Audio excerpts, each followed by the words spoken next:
I think first and foremost, it's weight loss. So it's very satisfying to go into a state of ketosis because you do see the scale change pretty dramatically. And that's due in part to some fluid loss associated with a reduction of fluid volume. It does have a diuretic effect. Ketosis does, ketogenic diets and obviously fasting, and also a natriuretic effect where you dump out some sodium. Your blood volume will contract a little bit. So if you have high blood pressure, that will likely go down. So if you're on blood pressure medication, you have to think about that. But first and foremost, it's an effective way to get your body to lower the hormone insulin if you have insulin resistance and shift your metabolism to burning fats. And as we burn more and more fat, that stimulates the production of ketones.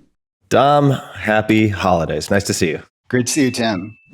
Thanks for connecting. Definitely. I suggested we hop on the phone because I have been harassing the living hell out of you with so many questions via text message. And I thought, this must be pretty annoying. So rather than answer me once, why don't we hop on and record a bunch of the details, because the details are so fascinating. And for people who are just tuning in, who might not know the good Dr. D'Agostino, Dominic, we should establish some basics. And I, at this point, have been, quote unquote, in ketosis for 18 days now. And we'll dig into a lot of questions around that, tactical, practical questions. But before we do, why would someone, and we can talk about what it is and so on, but first let's just give some of the, let's call it established benefits, ideally in human studies, but could extend to animal models. And then if there's anything on the horizon, say in the next few years, because you're at the cutting edge, if you think there's anything that might plausibly be established as a benefit, what could that be? So what would you put on the bullet list of benefits of intermittently or for extended periods of time being in ketosis? There are many benefits to being in ketosis, and a ketogenic diet, if we're going to go there, kind of has the benefits of fasting. And there, for millennia, we know the benefits of fasting without the baggage, without the metabolic baggage, the muscle loss, the fatigue. Obviously, you can't live in that level of caloric deficit. But in regards to the practical applications of it, we know that being in a state of ketosis really quiets the mind. And I think that has major implications. And this was, from centuries, we knew this. And now over the past decades, this has been like a term kind of used. And it's backed up by experimental data to show that there's an elevation of GABA. Obviously, it's silencing a broad array of seizures independent of the etiology, temporal lobe seizures, Lennox-Gastaut syndrome, Dravet syndrome, rare forms of epilepsy. The ketogenic diet just quiets the brain, lowers glutamate and elevates GABA, a brain stabilizing, calming neurotransmitter. And, that's why people gravitate towards alcohol, right? The GABAergic effects of alcohol and benzodiazepines. So you can sort of, in a very gentle way, transition your physiology to a state of ketosis, which changes the neuropharmacology of your brain to sort of quiet it down. And that, I think, really echoes its broad application for metabolic psychiatry, which is everything from major depression to bipolar to schizophrenia to anxiety disorders to anorexia nervosa. So that's a very interesting and rapidly expanding application of ketosis that's being funded largely by the Bazooki Group. Yeah. You just interviewed. Had David on. Yeah. And on the physical side, some folks, if they're old enough, may remember the Atkins diet. Not saying that is what we should hold up as necessarily the end all be all of any sense, but why would someone go on this for benefits outside of the cognitive psychiatric? Are there any other benefits that you could list off? I think first and foremost, it's weight loss. So it's very satisfying to go into a state of ketosis because you do see the scale change pretty dramatically. And that's due in part to some fluid loss associated with a reduction of fluid volume. It does have a diuretic effect. Ketosis does, ketogenic diets and obviously fasting, and also a natriuretic effect where you dump out some sodium. your plasma volume, your blood volume will contract a little bit. So if you have high blood pressure, that will likely go down. So if you're on blood pressure medication, you have to think about that. But first and foremost, it's an effective way to get your body to lower the hormone insulin if you have insulin resistance and shift your metabolism to burning fats. And as we burn more and more fat, that stimulates the production of ketones, ketogenesis. And ketones have a broad array of applications, metabolic, signaling, epigenetic, that have real world applications. And that's why the whole field of exogenous ketones has developed, and there's 160 or more registered clinical trials on exogenous ketones on clinicaltrials.gov. And I could go into each of the applications individually if we want to go there. Well, as we talked about before recording, and I have to act as a bit of a referee for my audience because I know you can go as deep as we want down the rabbit hole into the 17th dimension of biochemistry. So if you get possessed by the organic chemistry demons and start speaking in tongues, I'll rein you in a little bit. However, let me perhaps provide a personal example first for folks, because some of this will be familiar to people who've listened for a long time, maybe to other episodes of the two of us, but a lot of it's going to be new. But I want to establish some priors just so people are aware of what this might look like in practice. So I have experimented with the ketogenic diet, also extended fasting. You can arrive at some similar places, but like you said, there can be some pretty heavy taxes to pay with extended fasting. The ketogenic diet I've experimented with all the way back to the 90s. Some of you weren't even born probably who are listening, but some of you will remember the 90s. And I was using it specifically for mood stabilizing. This was towards the end of college, but also to lean out while building muscle on something called the cyclical ketogenic diet. Yeah. So we're going to get to that later in the conversation, but it was effectively, let's call it 6 days of focusing on a ketogenic diet with 1 day or a half to 3/4 of a day of glycogen depletion, and then loading with more carbohydrates, lower fat, etc. The reason that the ketogenic diet became doubly interesting to me is that when I had Lyme disease the second time, which came with all sorts of co-infections like babesiosis and so on, and this isn't chronic fatigue or depression searching for a diagnosis that is external. I feel like sometimes the cottage industry of diagnosing and treating people for quote unquote Lyme disease can be shady at best. But in this case, I'm coming from Long Island. Everybody in my family has had tick-borne disease. Wow. And was credibly diagnosed. So the second time I had Lyme, I got to a point, because I did not see the bullseye rash, assumed I did not have it, which is a mistake because sometimes you don't see the dermatological response and you nonetheless have contracted something like Lyme disease. I ended up weeks later slurring my speech. Took me minutes to get out of bed because my joints hurt so much, forgetting friends' names. And my assistant said, "Tim, you really need to see someone. This isn't fatigue. I've seen you sick. I've seen you tired. This is something else." And suffice to say, that turned into several months, even post-antibiotic treatment, which I do think is important, of, we could call it pseudo-dementia. I mean, I really felt like I was operating at 10% cognitive capacity. And basically at my wit's end, I said, well, what can I control? Because a lot has not done the job. And I went into strict ketosis. What does that mean? That means that I'm consuming moderate protein, probably getting at least 50% of my calories from fat, and keeping my carbohydrates to less than 20 grams a day, probably at that point. And within 3 or 4 days, I'd probably say around day 3 or 4, because I wasn't very fat adapted at the time. My body wasn't well trained to use fat because I wasn't doing intermittent fasting, which we'll come back to. And within 3 or 4 days, effectively, all of my cognitive symptoms disappeared. And I stayed in that state through nutritional ketosis for a few weeks, had complete remission of any of the cognitive symptoms, plus the joint pain symptoms, and those never came back.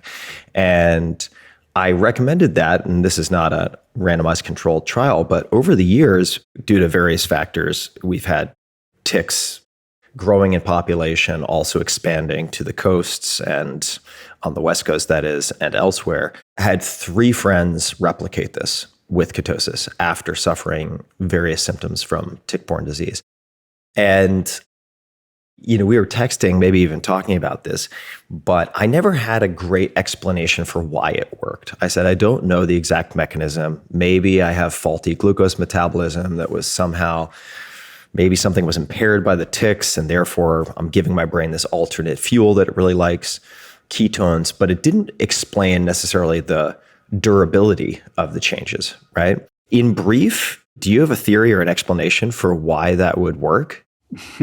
Yeah, I'm glad you brought that up because quickly dozens, if not hundreds of people with tick-borne diseases, including Lyme disease and all the tick-borne diseases, have communicated with me. And one of the patients is actually Deanna Tadone, who was diagnosed with ALS prior to 2010 and has basically been stabilized, given 3 years to live. So I realized that it's underdiagnosed.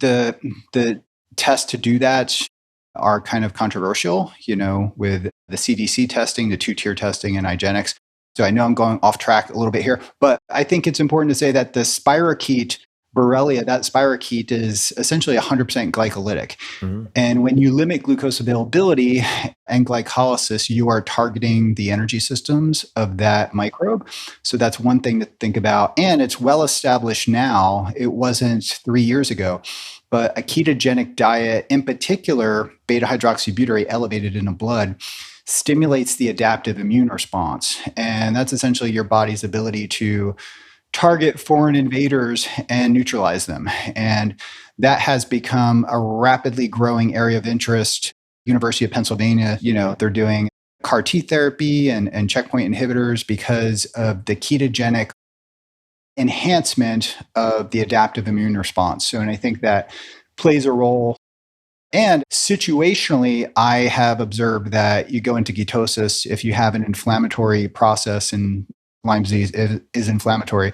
But people who have shingles and herpes simplex and things like that, I have an inbox full of people that do that. And I would like to experimentally go down that direction to understand why. But I think there's 2 reasons. You're targeting the energy systems and you're augmenting the immune response to keep the spirochete in a dormant stage, or maybe eradicating it in some contexts. It's really incredible on a whole lot of levels. And I'm just lucky that I had the prior experience with the ketogenic diet to even have it occur to me as a last-ditch effort.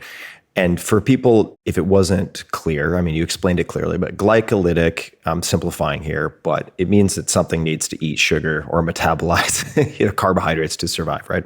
And there are also, Dom, correct me if I'm wrong, but particular cancers that are very sensitive to being starved of glucose as well. And for people who want more on fasting ketosis as it relates to cancer, we may come back to it also, but we've had prior conversations about this and the benefits, some of the incredible effects of fasting prior to cancer treatments of various types. So is it fair to say, do you think most of the benefits that someone would derive from fasting prior to cancer treatments, they could also get from ketosis, or is it dialed back to a smaller percentage of effect? That's a good question. I think it requires a nuanced answer that we probably don't have time for. But if you are overweight and your BMI, for example, is like, as many cancer patients tend to be like 28, 30, 32, a fasting or a calorically restricted ketogenic diet is the way to go.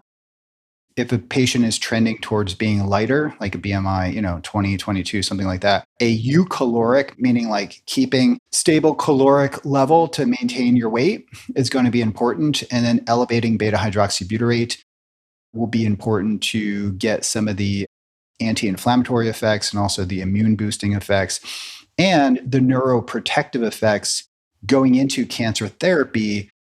Because there's people studying ketosis for chemobrain, like reversing chemobrain and like managing that. So it has a broad array of applications, not just targeting the tumor growth and putting a brake on it. It's not a cure for cancer. And I cringe when people talk about that online, the ketogenic diet curing cancer. It does slow it down, especially if it's highly glycolytic, which 80% of cancers are. And it enhances and augments the response to the standard of care. That's radiation, chemo, and immune-based therapies. We know that now. All right. So why have I been in ketosis for 18 days and why am I doing it a few times a year? Well, part of how I implement this does hinge and will continue to hinge on some of the answers in this conversation from Tom, because this is very self-interested. But what I have found is that for mood stabilization, and you mentioned metabolic psychiatry, and you made the introduction, I believe, Chris Palmer out of Harvard on the podcast to discuss this, but there's certain conditions, whether it's depression, but even more squirrely when you're dealing with something like schizophrenia, for instance, or different types of bipolar, people who've been on dozens of medications who go into, let's call it remission, or they are no longer meet the criteria, right, for the diagnosis of some of these things after being treated on a ketogenic diet of one type or another. It is astonishing. And so for my own mental health, I've noticed complete stabilization and without subduing the highs, right? I've never had mania necessarily. I'm not talking about that, but I'm not muted. I feel just calm, stable, sharp. And that's one reason in and of itself to do it for periods of time. But I seem to feel a carryover effect. Also have Alzheimer's and other neurodegenerative diseases in my family. I have 3 relatives with rapidly advancing Alzheimer's at the moment. So maybe we could talk also to how these things might intersect. But my feeling is possibly, and I'd love your input here, if I follow a ketogenic diet for a number of weeks or maybe a month and a half or something like that, I'd love to know the timing you might recommend. Let's say I do that 2 or 3 times a year, that there could be enduring effects that have protective carryover, right? And I also find it much easier now that I started doing intermittent. I've been intermittent fasting pretty much every day for the last 6 months, which means I'm eating between typically 2 p.m. and like 8 or 9 p.m. and having 2 meals a day. That's it. Not hungry at all. Like I haven't eaten today. It's 12:30 my time. I will not be hungry for another 2.5 hours. That by itself completely revolutionized. I mean, that's an overused word, but completely polished my insulin sensitivity and metabolic health on a bunch of levels. Like my labs have never been better. My oral glucose tolerance test has never been better. Mm-hmm. And one question I have for you, which is just for Timmy, Tim, but will apply to other people, is there an argument to be made, and maybe I'm totally off base, but that if you follow a ketogenic diet and make it work for a multi-week period of time, that you're changing your metabolic machinery or just your body in some way that has carryover effects even after you stop the diet? Or is that me just doing some hand-wavy fancy footwork as a muggle? I don't know if there's a there, but what are your thoughts? I would say absolutely. I think the science is still working to clarify that and make it less ambiguous, the benefits that we are deriving from that. But that is kind of like one of the pitches for the fasting mimicking diet by Dr. Valter Longo, who was one of our keynote speakers at Metabolic Health Summit. And he's presented some really compelling research on that opened my eyes to that 5 days of fasting can have, I think he presented at the time, even 3 months of effects on sort of cardiometabolic biomarkers. In his case, this would be the fast mimicking diet. So a few hundred calories a day.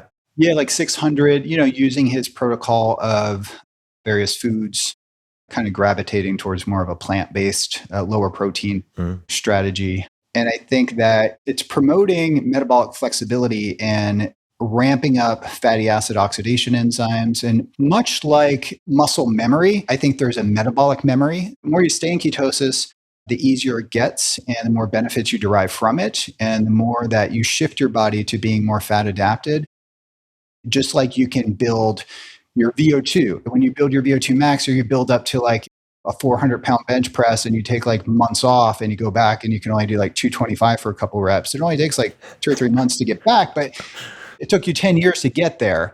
You know, that muscle memory snaps back quick, and everybody agrees that there's this metabolic memory.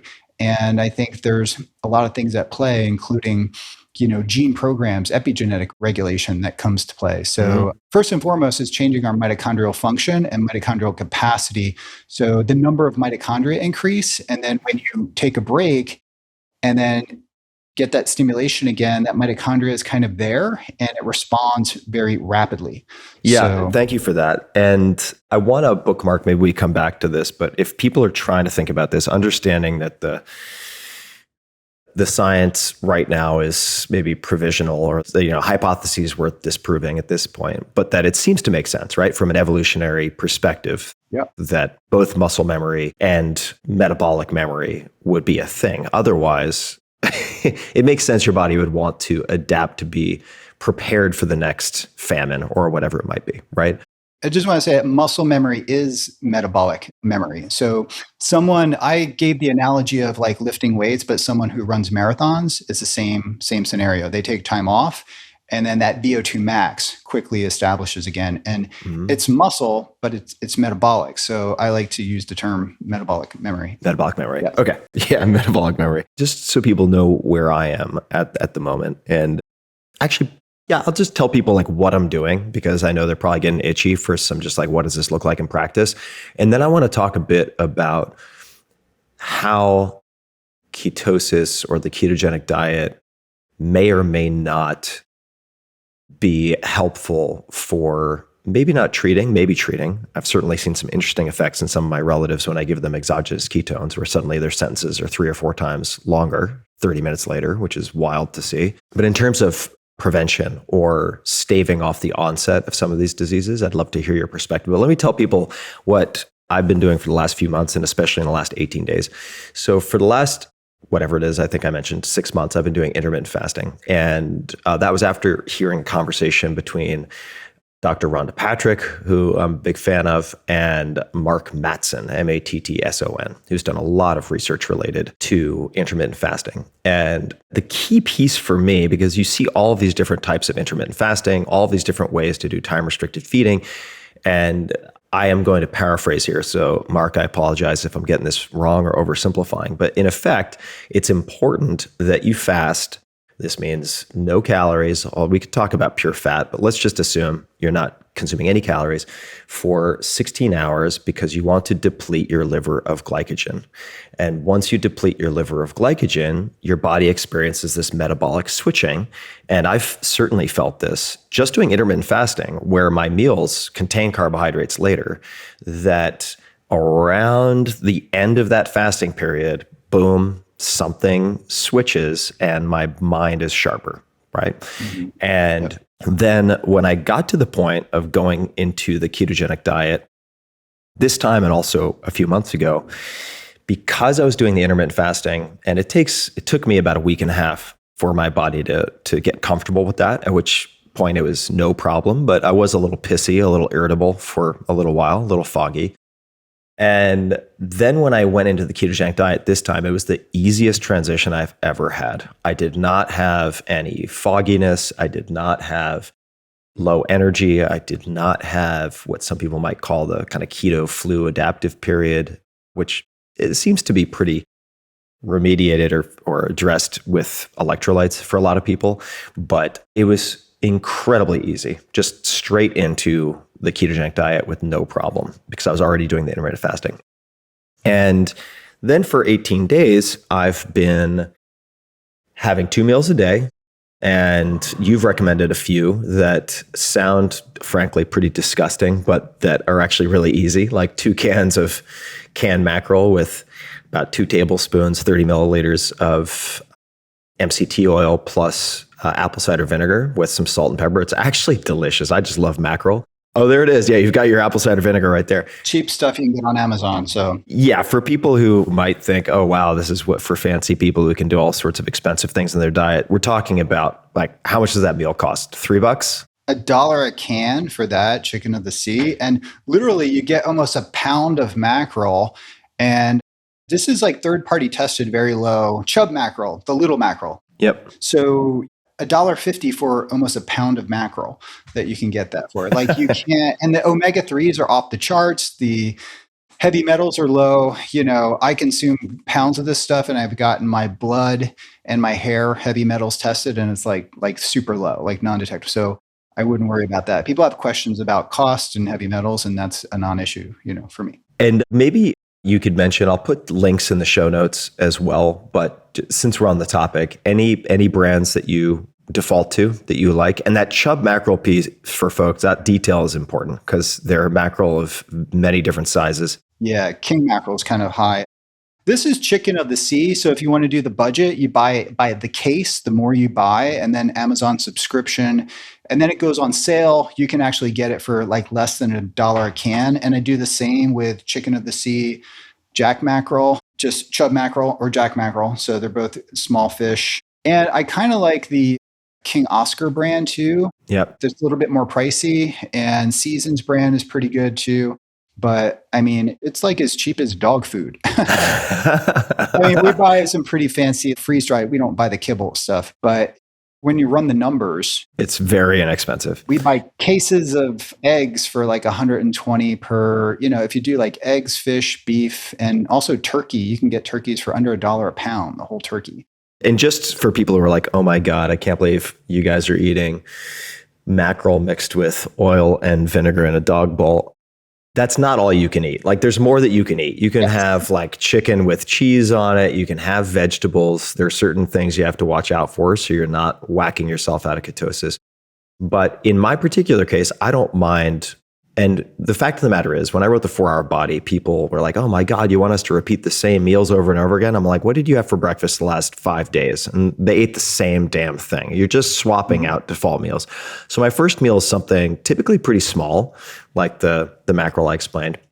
And then I have a big meal. I might have some more protein in between, but it's like yesterday I had lamb chops that were delicious with some vegetables made in an air fryer, no problem, right? And later on, I might have like a ribeye chopped up on a big, gigantic salad with some other stuff added to it. But that's about it. You have to be careful with the macadamia nuts. Those things will creep up on you. But that is in effect the diet, right? And I'm doing my training. I'm doing my rehab. I'm doing my zone 2. I do find I'm a little, let's say, lower performance when I'm in ketosis. But what I wanted to talk about is maybe a false negative that I've experienced. And I'll explain what that is. So how do you know if you're, and I keep putting this in quotation marks, like quote unquote in ketosis, right? Because most people are, or maybe all people are producing some level of ketones. So there are different concentrations, right? That you can measure with a finger prick, just like you would look at glucose. And at least with the finger prick, I think that's measuring what you mentioned earlier as being so beneficial in a lot of studies, the beta hydroxybutyrate, BHB. Mm-hmm. I also have, because I wanted to run this tracking, a G7 Dexcom continuous glucose monitor on one arm, and then a SciBio, apologies, I'm not pronouncing that correctly, continuous ketone monitor on the other arm. And I'm wearing an Oura ring when I sleep to see how all of this affects my sleep architecture and everything else. So I'm gathering all of this, but then I noticed something really weird, which I've texted you about because I keep feeling like I'm failing at keto. I feel great. I feel sharp.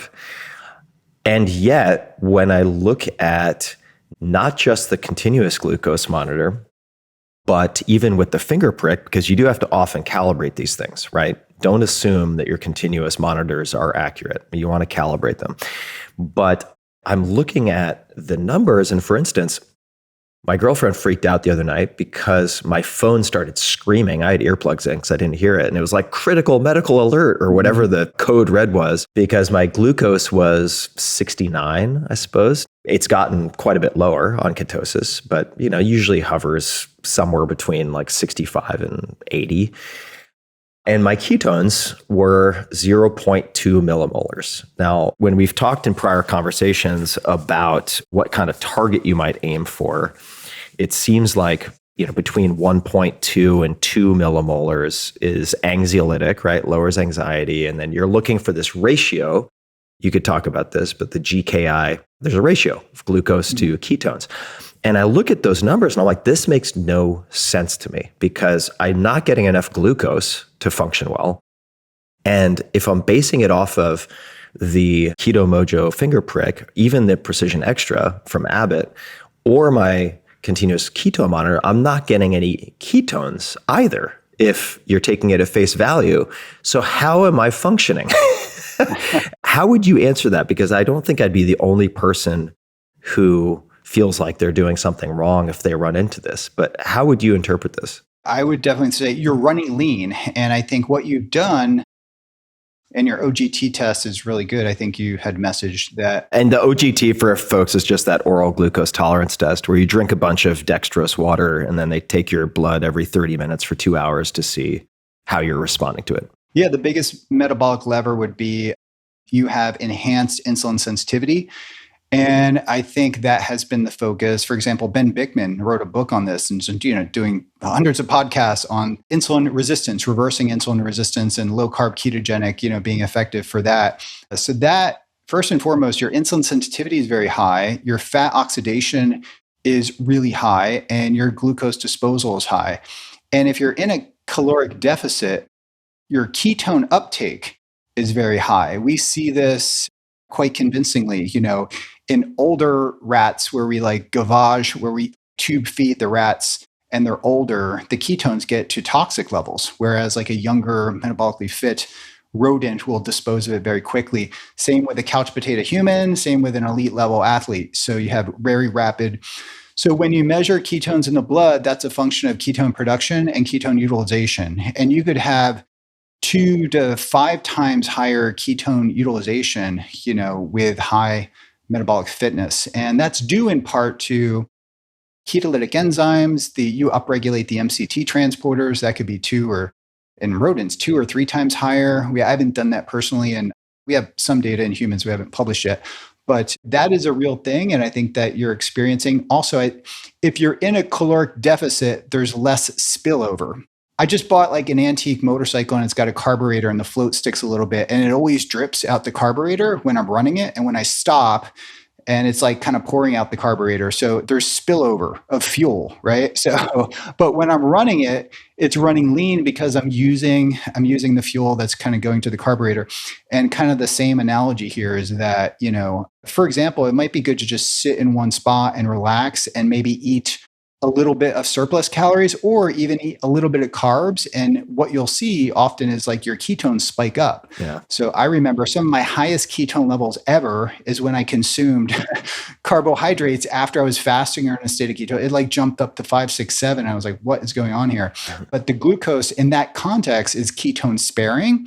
But the glucose will also shut off ketogenesis, so it'll tank, afterwards. So it sounds like then, because of probably the intermittent fasting in large part, I would think, if my insulin sensitivity is high enough, that can be paired with higher ketone utilization. So if on the assembly line of my body, right, they're producing 10 units of ketones, if I didn't have good ketone utilization and it was my first rodeo with ketosis, let's just say, or a ketogenic diet, the finger prick might pick up all 10 of those units. I'm simplifying here, right? But if I have high ketone utilization, and my body's quickly using 8 of those, especially in a caloric deficit, then it's only measuring 2 and I'm getting the false negative that I'm not actually producing ketones in the first place. Is that a fair, very, very simplified description? And you're not measuring tissue levels of ketones, which we have done too, even in the brain, and that can shoot up like really high. Also, and I've done this with Peter Attia too, we were measuring blood and then breath.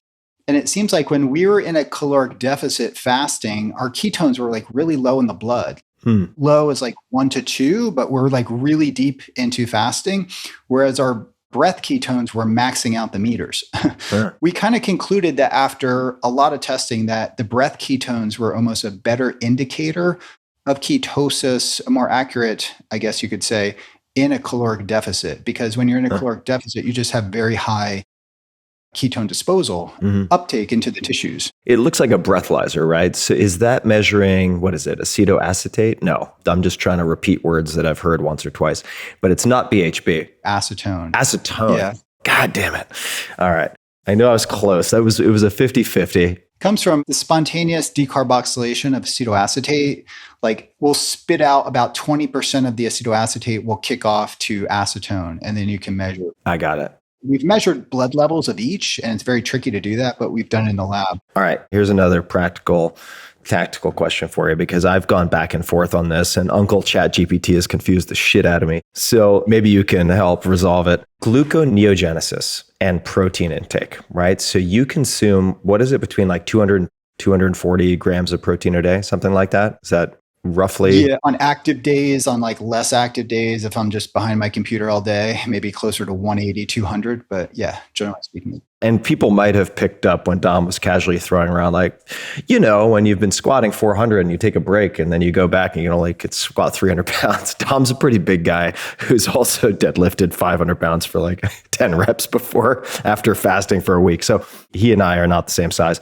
But nonetheless, I'm trying to figure out, on one hand, how much protein I can eat without my liver taking excess protein, amino acids, and turning it into glucose, right? And depending on what I look at, and I have looked at sources outside of ChatGPT, on one hand, there are folks who say, don't worry about it. If you're consuming enough fat, you really don't have to worry about it. And then there are other folks who are like, watch out. If you consume more than X number of grams at a given meal, you can very easily knock yourself out of ketosis, which would, if that's true, be maybe an alternate explanation for why I'm getting these low readings if I'm having a small meal around 3 and then a gigantic meal later on. How should I and how should listeners think about this?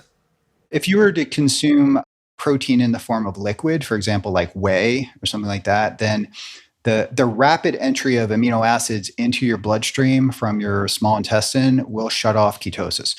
So fat and fiber and salt, because your pyloric sphincter will basically be pretty tight until your talking dirty, Dom. pyloric sphincter is where your stomach connects to your small intestine. If you have a very fatty, salty, high fiber meal, that entryway, we call that the sphincter, it's the pyloric sphincter, will remain shut until like the contents of your stomach become isotonic, which means that your body has to kind of give up water and it's got to churn it and break it down. So you could delay gastric absorption simply with fat, fiber, and salt is pretty good too. You could do ketone salts or just salt electrolytes. So that will delay the entry of amino acids or protein into the small intestine and thus amino acids into the bloodstream. And that's the major regulator of ketosis, having an impact on insulin and also having an impact on gluconeogenesis to that rate of entry. And if you can slow that down, you see nothing on the CGM, and your ketosis levels can basically stay. You could further augment that by using MCT oil with the protein and the fiber. And so if you have long chain fats from like a fatty steak and MCT oil, and then fiber, and that could be insoluble fibers, pretty good to soluble and insoluble, that can slow the entry of amino acids and essentially buffer the gluconeogenic response. So let's say I was stuck in San Francisco late. I'm just taking a rare trip over here, which is a pretty exciting time to be here with all of the mania with AI going on. Yeah. Everyone's kind of drunk on the Kool-Aid, but that's a separate story. I got trapped downtown because didn't want to deal with traffic and blah, blah, blah, blah, blah. So I ended up having a huge bunless double cheeseburger, like gigantic. This thing, I did not expect it to be as big as it was, right? And so I go online to try to figure out what the protein content of this thing might be. And it's like 80 grams of protein, but plenty of fat, certainly tons of fat, salty AF, plenty of salt, not a lot of fiber. We'll give that one a pass. Should I be worried about something like that knocking me out of ketosis? I think you need to measure. So I'm kind of default back to like everybody's a unique metabolic entity, but if you eat that and kind of your activity level is high and you're in a bit of a caloric deficit and you were to have that and sort of not overdo it on the total calories. I know my body, I could stay in ketosis. But if you have that oversatiated feeling, so we have neurons, we have neuronal pathways to and from the liver and to and from the gut. We call that afferent and efferent signaling, right? In the enteric nervous system. And a big meal will basically tell your brain that you had a big meal. And independent, I talked about the amino acids going into the bloodstream, kind of kicking you out of ketosis. But there's also like this when you have stretch receptors and you have a big full meal in your gut, then that could actually tell your brain to activate the sympathetic nervous system. And then that, by virtue of spilling out catecholamines, can basically, like we're talking adrenaline, epinephrine, things like that, that can further augment and enhance gluconeogenesis. So, okay, let me just translate that for a second. So people wake up, cortisol's developed this like bad reputation among a lot of like online influencers, but it's like you really need cortisol, right? So when you wake up in the morning and you see a bit of a glucose spike, like it's actually important to get your ass up and moving. If you're in ketosis, it's a different thing, right? So if I'm hearing you correctly, right, outside of how people think about digestion, blood sugar, insulin, etc., that just based on stretching your stomach, etc., right, with these mechanoreceptors taking the inputs, that signals to the brain it's go time. So let's basically get things moving with these hormones, and that could in and of itself then trigger the liver to produce more glucose or liberate more glycogen, I guess. it can if it's above and beyond what you normally eat. Yeah. If you train your body to that size meal, but it also activates other gut hormones like cholecystokinin, that's called CCK, and other things that can then activate the parasympathetic nervous system that comes in a little bit after. At the same time, it sort of kind of bifurcates, but then the parasympathetic nervous system is sort of relax, digest, rest and relax, digest. So that kind of comes in after. So you might see a blip and sort of might feel kind of stimulated. Also, all the salt, if it's a salty meal, it's going to expand your plasma volume, your blood volume will increase, and that can increase your blood pressure a little bit, and that can activate your sympathetic nervous system. So it's always good to go take a walk after a big meal. Yeah, I do that. Not like a strenuous, not like go squat and deadlift, but just, even a 10, 15, ideally like a 20-minute brisk walk is really good after a big meal. Let me ask you this on the walk timing. So when I have a big meal, and I will say, I think I have trained my body to have big meals. What the exact response is, I can only give you subjectively what I feel, and I can give you what the monitors show. But I typically feel pretty good. However, if I have a big meal, whether this is in ketosis or otherwise, I don't see the biggest spike until something like, depends on the meal, right? But 60 to 90 minutes later, that's when I see the spike. So should I do the walk at 60 to 90 minutes, or should I do the walk right after the meal? When should I actually time the walk? So you eat a meal, you go walk, and then you see the rise 60 to 90 minutes after, or is that independent of the walk? Independent of the walk. Okay. So you're not walking, but you see the rise 60 to 90 minutes later. Yeah. So I'm saying that you might not see that rise 60 or 90 minutes later. If you did it right after the meal? Yeah, just because a little bit goes a long way. So just like walking, actually doing like some stretching and walking too, it activates the glucose 4, the GLUT4 transporters. Yep. That's insulin independent. So less insulin is dumped, greater glucose uptake. And you're also using sort of the sympathetic nervous system mobilization of glucose through gluconeogenesis during that walk. So it then attenuates the buffering of ketogenesis. A very short walk can go a long way. Okay, cool. Yeah, is it GLUT4 or GLUT4? How do you pronounce that? I don't know. How do people say that? I say GLUT4. All right, GLUT4. People say GLUT. Yeah, for the OGs in the audience, go back and look for GLUT4 in the 4-Hour Body. It's in there.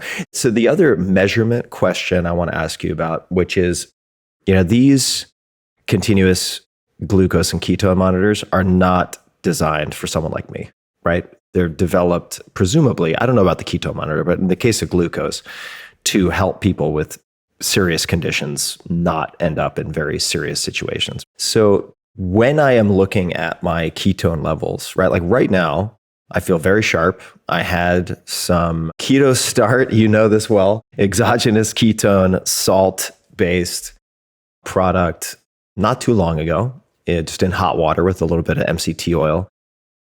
This was, I guess, an hour and a half ago, but I'm at 0.4 millimolars. And I guess what I'm saying is whether I have a huge meal or I'm fasting, as I am right now, My range is basically 0.1 to 0.4, 95% of the time.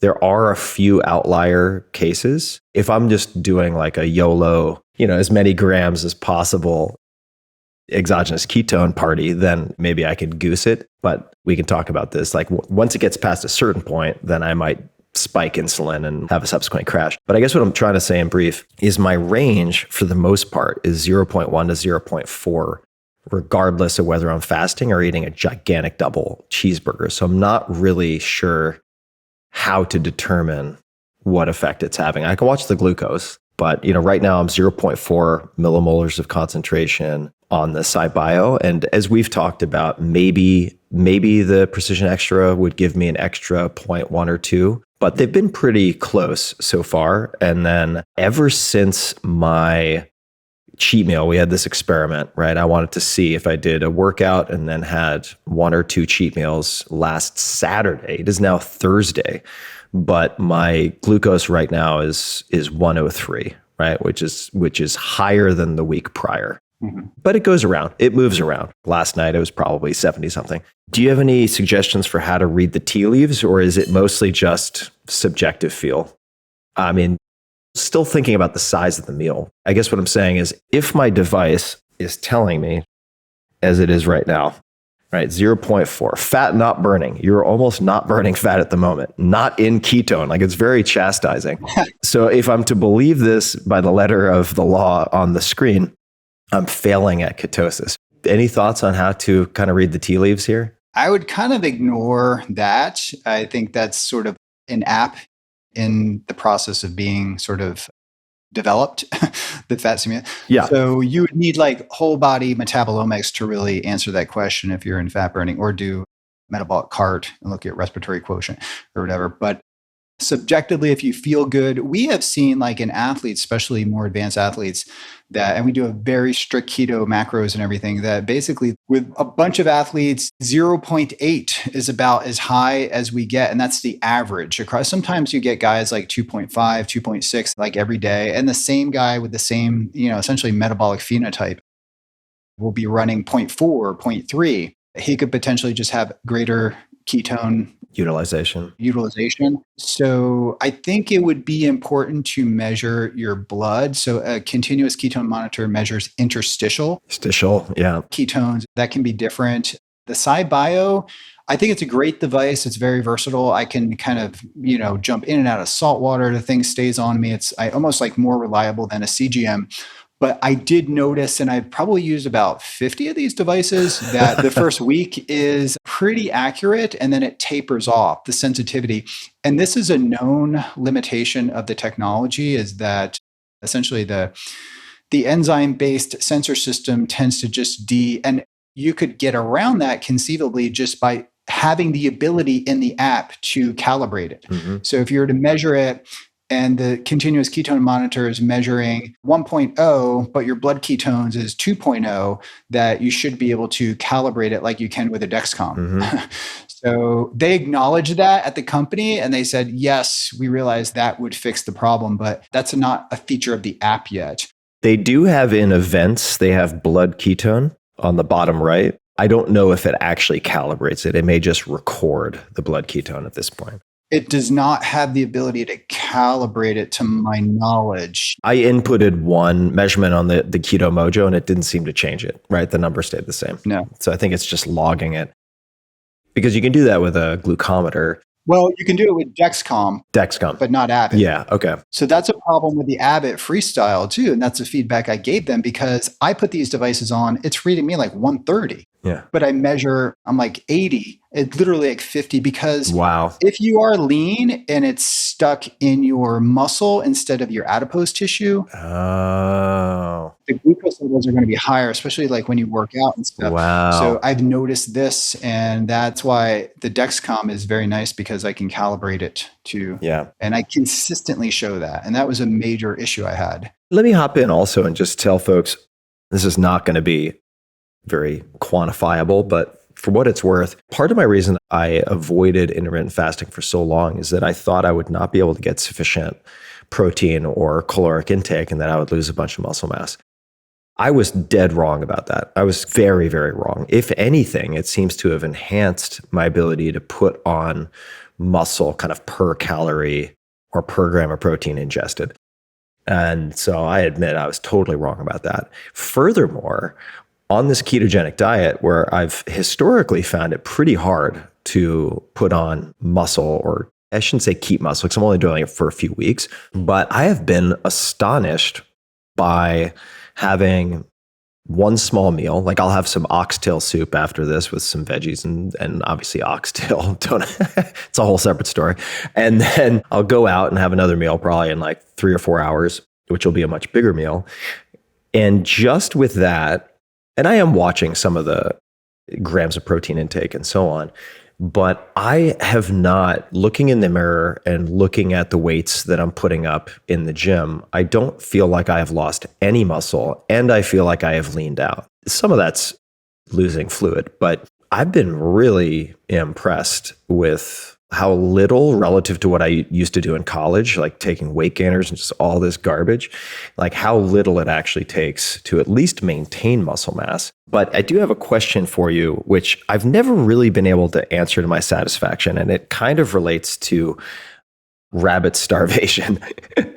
For people who don't know what that is, you could probably give a better description. But if you've ever watched the show Alone, Alone is probably the only reality TV show that I love to watch. Seasons 6 and 7 in particular are outstanding for folks. But what you will notice is that if people are trying to survive in the wilderness to outlast everyone else, that's what the show is. You get to pick a handful of items, you get dropped off. You don't get to choose where you're dropped, and then you just need to survive for as long as possible. Sometimes it's 100 days, sometimes it's last man or woman standing. If somebody is only eating lean protein like rabbits, they will waste away. They will not last. They will have to get yanked out for medical reasons.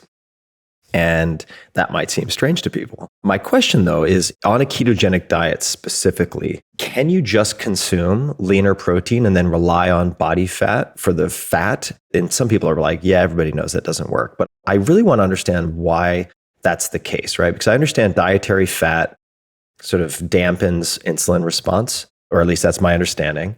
Maybe there's a rate limiting step in how much body fat you can break down and use, right? And who knows if that's mediated by the kidneys or who the hell, liver, I don't know, right? I guess it would probably be liver. But I'd love to hear your take on it, right? Because certainly in the past, I and lots of people reading the 4-Hour Body have been able to lose more body fat than they're told they are capable of losing, as measured through DEXA scans and other things. Can you do a like moderate fat or low fat protein based keto diet if your goal in part is to lose body fat, or does that backfire? Yeah, just not indefinitely. So when I did the ketogenic diet for a year, I was cruising at about 300 to 320 grams of fat, sometimes 350 grams of fat per day. And then just experimenting, I would throw in 2 days per week of protein veggies with about 50 to 100 grams of fat. And in those days of dropping to 300 plus grams of fat to 50 to 100 grams of fat, after 2 days, like I swore, like I lost like a 2% body fat, like in that, and I would just transition back. So I would just periodically throw in protein veggie days. I would cruise on keto and then periodically titrate in the protein veggie days to assist body composition alterations. And if I kept that going, I could get pretty dramatic, like almost scary lean to where it happened very fast. It's almost keto trains your fat metabolism. And then if you just start titrating in, it's just pulling fat out. And I think my body really liked throwing in the veggies with the fiber, seemed to help with gut health. And I would do that twice a week. And it's pretty dramatic. Why not do it 7 days a week? What happens when you try to do it for more? If the idea is to stay in ketosis, it was really hard for me to stay in ketosis if I do protein veggies. Like after 2 days, I would kind of be out, but my metabolism would be cranking. Mechanistically, why is that the case? Why doesn't your body just break down more body fat? Well, it's taking body fat exogenously and endogenously. And I think the more fat going to the liver, and the more fat that's in circulation gets sort of shuttled to the liver. And then that's sort of stimulating beta oxidation in the liver. You just have a greater fat pool. But actually, I think the day that I would do protein veggie days and then the day I would jump back into ketosis, I would see this big ramp up in ketones like that day. Whereas if I did like a cheat day and just ate a lot of carbohydrates, it took me like 2 or 3 days to get back into ketosis. But if I just did like protein and veggies and cruise back into ketosis, then I would rapidly get back into ketosis and just gave my body a break from the fat. But I think just that short amount of time really stimulates mobilization of fat from your body because your body is used to getting it exogenously and then you're pulling more fat off.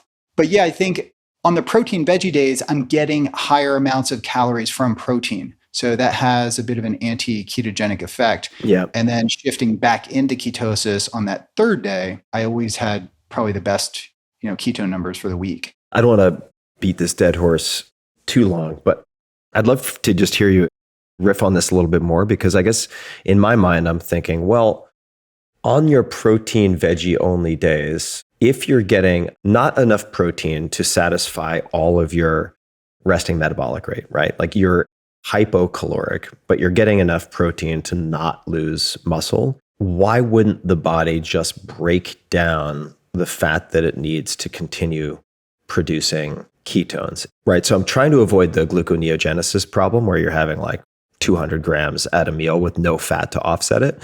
But if you're having smaller amounts that are slowly digested, but it's just enough to keep you from losing muscle mass, maybe you're doing some weight training to help with that, or whatever, then I guess what I'm trying to figure out is why the dietary fat is so important. Because I think of the body, right? It's like each pound of stored body fat is what? 3,600. All right, so 3,600 calories.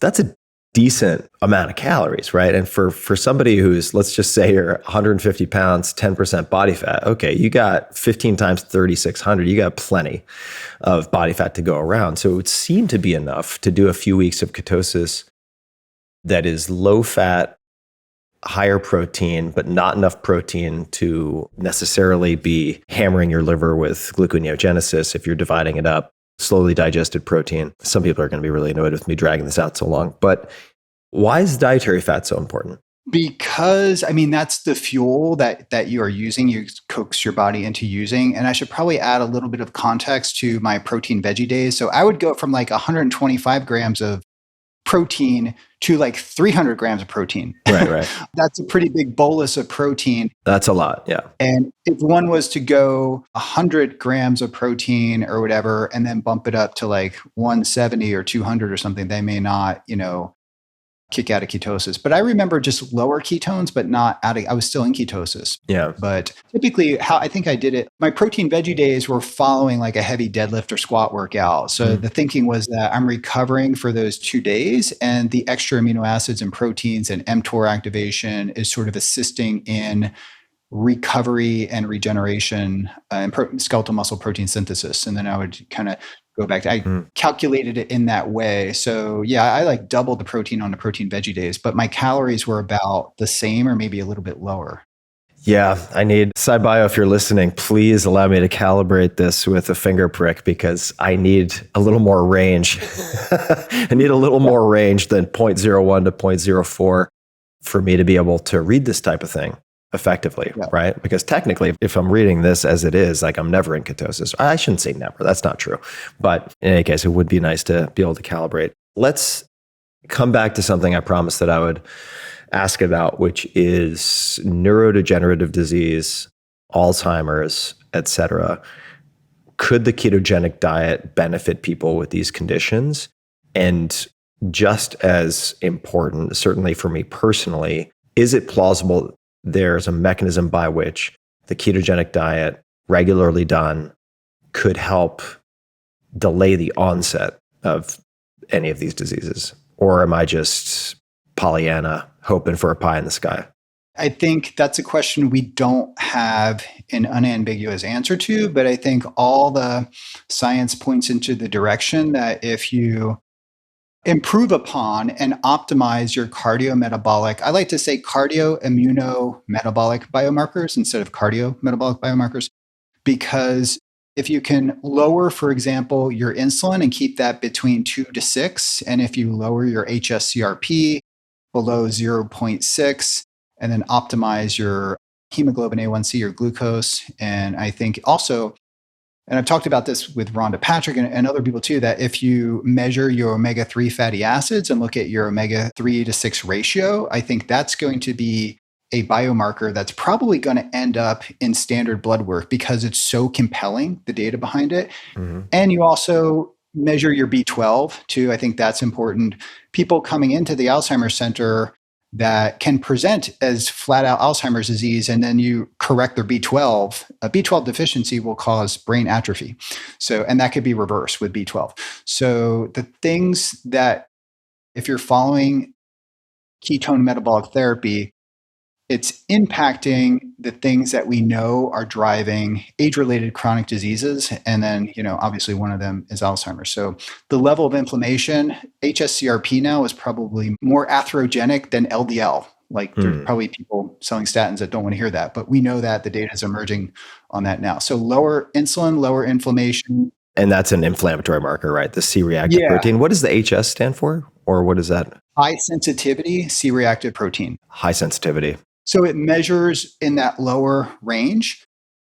And I used to trend to like 2 to 3, like my early CRP, hsCRP, when I was like on a high carb. I only had it measured twice when I was on a high carb diet. But, since I've been keto, it's either non-detectable or like 0.2. Or when I did extreme environment research on myself, then I could bump it up a little bit. And when I had a bacterial or viral gastroenteritis, it shot through the roof. So because it activated your immune system. But generally that hsCRP is a big driver. I used to laugh at it and be like, it's this non-sensitive thing. But now like all the data is pointing to the direction that we need to add that to that. And your omega-3 status, your B12, make sure you don't have any deficiencies because that could lead to sort of rapid progression to Alzheimer's disease, your magnesium levels. But also just in general, like exercise. Yeah. The biggest metabolic lever, and your body weight, body composition, get DEXA scans.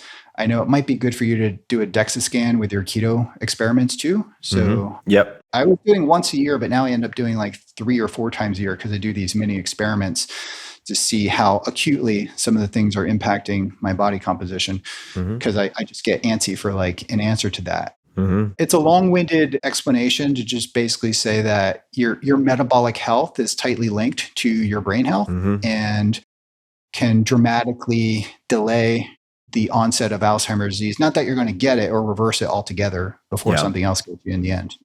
The metabolic health piece, just to underscore that, I mean, one of my relatives in question, ApoE33. I understand that's not the only risk factor, but there's something just seemed to be missing, right? Because the decline was so precipitous. It didn't map to any patient data or clinical data that a number of doctors who are also researchers I was working with had seen. Also because this relative had been assessed 4 or 5 years prior and did not show any indication of predisposition to a rapid decline. I'm ApoE34, again, recognizing there are other factors at play. But when she just kind of disintegrated, there are a few things that came to light. Number one is her local GP had basically missed severe metabolic dysfunction for years. And I can't remember the reference range, but like insulin, let's call it upper bound of 12. I'm making this up, but you'll get the idea. And she was like 43, right? It was just absolutely atrocious. And her body weight and just general like composition? Poor body composition. Yeah. Poor body composition, very little exercise, despite my best efforts. Misbehaves horribly, dietarily, not morbidly obese, but certainly. Smoking, alcohol, other drugs? No smoking or alcohol. Okay. But here's the other piece. So she had been diagnosed stage 1 breast cancer, had a lumpectomy, was removed. Late 70s, was put on an estrogen, I think it's an estrogen blocker called letrozole.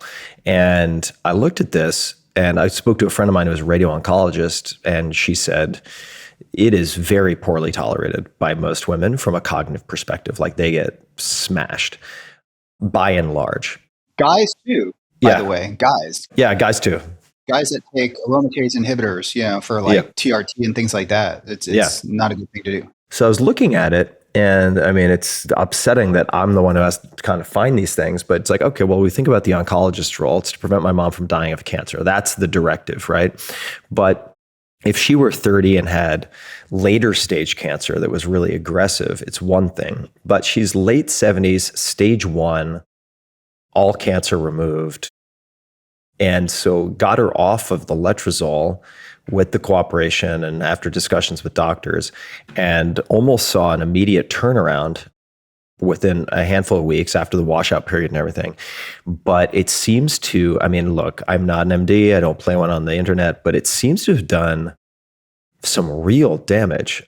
I mean, there's the metabolic piece that is very non-trivial, but the acceleration of decline was just so absurd over the course of a handful of months. Terrifying to see. But I guess I'm laying this all in, not necessarily to explore this particular case, because I've got a lot of people on it for all of my relatives, but it's just to say that I am not going quietly into the night with something like Alzheimer's, right?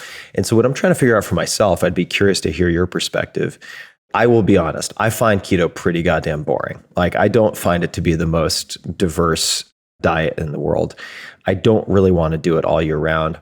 I also have some maybe compromising cardiac elements. I'm a cholesterol hyperabsorber, so I use, again, guys, talk to your doc, don't just copy me, but it's like I'm using Repatha, taking ezetimibe. I have been also taking Nexlizet, but that might end up being redundant, the bempedoic acid with the Repatha.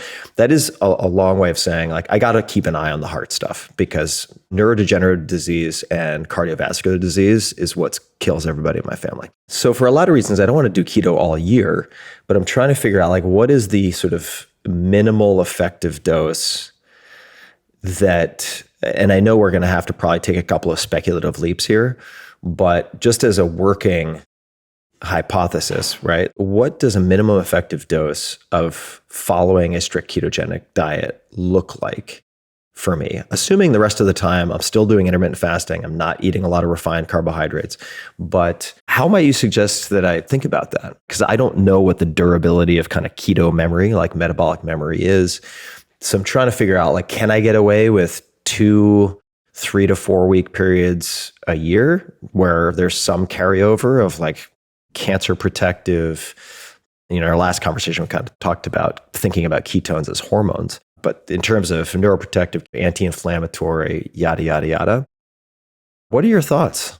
Well, I think in your context, it's hard to say, like, to give absolutes, but I would say you can get 80% of the benefits with a low carb diet. Low carb meaning, 100 grams a day, just fibrous, non-starch, non-sugar carbs, low carb Mediterranean, if you want to call it that. And then periodically, maybe one week out of a month, get into a deeper state of ketosis. And higher is not better. We know that from the research. When ketones get into that 2, 3, 4, 5 millimolar range, that creates energy toxicity and something we call reductive stress. And that is not good. I did not know this before getting into this kind of research, but the sweet spot seems to be between 1 and 2 for therapeutic ketosis, unless you're metabolically managing a disorder that's highly responsive to a ketogenic diet, like, neurometabolic diseases. And some of the things that we actually study need to be in the 2 to 3 millimolar. And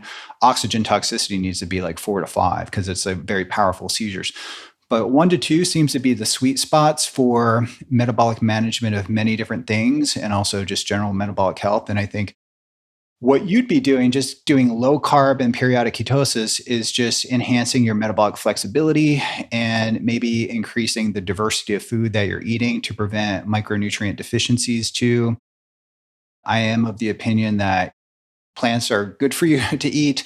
Broccoli, asparagus, salads, colorful vegetables, things like that kind of fit into a pattern of eating that we've known. Even things like lentils are probably good. Lentils actually have like 0 CGM response to me. Really? Yeah, lentils seems to like skyrocket other people that I know. I'm like completely flat. I'm like somewhere in between. Okay. Yeah, I'm somewhere in between. It's like completely flat. I don't know. Maybe it's the time of day that I have them at dinner. Then I always go take a walk, but it's like no bump at all in my CGM. And I think that's where CGM comes into play. And we can do a personal precision engineered diet, if you will. And it gives us insight into the types of foods and the amount of foods that we can eat. And I think that's going to be really important information. And I know there's a lot of people harping on, because another study came out on CGMs provide no benefit at all to the non-diabetic. Yeah. And I've had this conversation with people actually at a big event, and people that were type 2 diabetics, and I asked them just flat out, I just went around the table and just saying, if you're type 2 diabetic, when you were diagnosed, like 3 years ago, if you were to be giving a CGM 5 years before that, or even 1 year before that, do you think you would have been diagnosed with type 2 diabetes? And they said no. They said once they got type 2 diabetes and got a CGM, it gave them the awareness. I mean, you can ask anyone who has flat out over type 2 diabetes and just ask them the question, hey, if you were given a CGM a year or two in advance and you understood the impact of foods. So I think a CGM is going to be important for delaying Alzheimer's disease. And if you have loved ones, Tim, in your family, that I think you would encourage them to slap on a CGM and get some insight into what they're eating. But it's also forcing them to exercise, because, we're talking about diet here. Yeah. But just getting out and doing a brisk walk 20, 30 minutes a day can go a long way. Resistance exercise, I'm a little biased towards that. But muscle is like an endocrine organ that produces, hormones and various molecules that are neuroprotective. And muscle is tightly linked to brain size. And of course, your waist and your visceral fat. I would also encourage them to get a DEXA scan and gamify it and say, every year I'm going to get a DEXA scan. And every year, like I do, I just kind of like it create like a lot of stress for myself to like beat my DEXA scan every year and get their friends involved, make it like a social event. Everybody goes and gets their DEXA. Yeah. And then every year you go back and just try to beat your scores. Yeah. These are low-hanging fruit kind of things people should be doing. Yeah. I think probably fair to say, make sure you consistently hydrate for any of these things. Yep. Like a DEXA scan. I do have a follow-up question. So also in the exercise piece, people can look up something called Klotho, Klotho. There's a lot more that comes of exercise, like BDNF and all these various things. There's a book called Spark that covers some of it, but it's very outdated. But check out Klotho. There are a lot of good reasons to exercise. Thinking of muscle like an endocrine organ. That's a really good way to put it.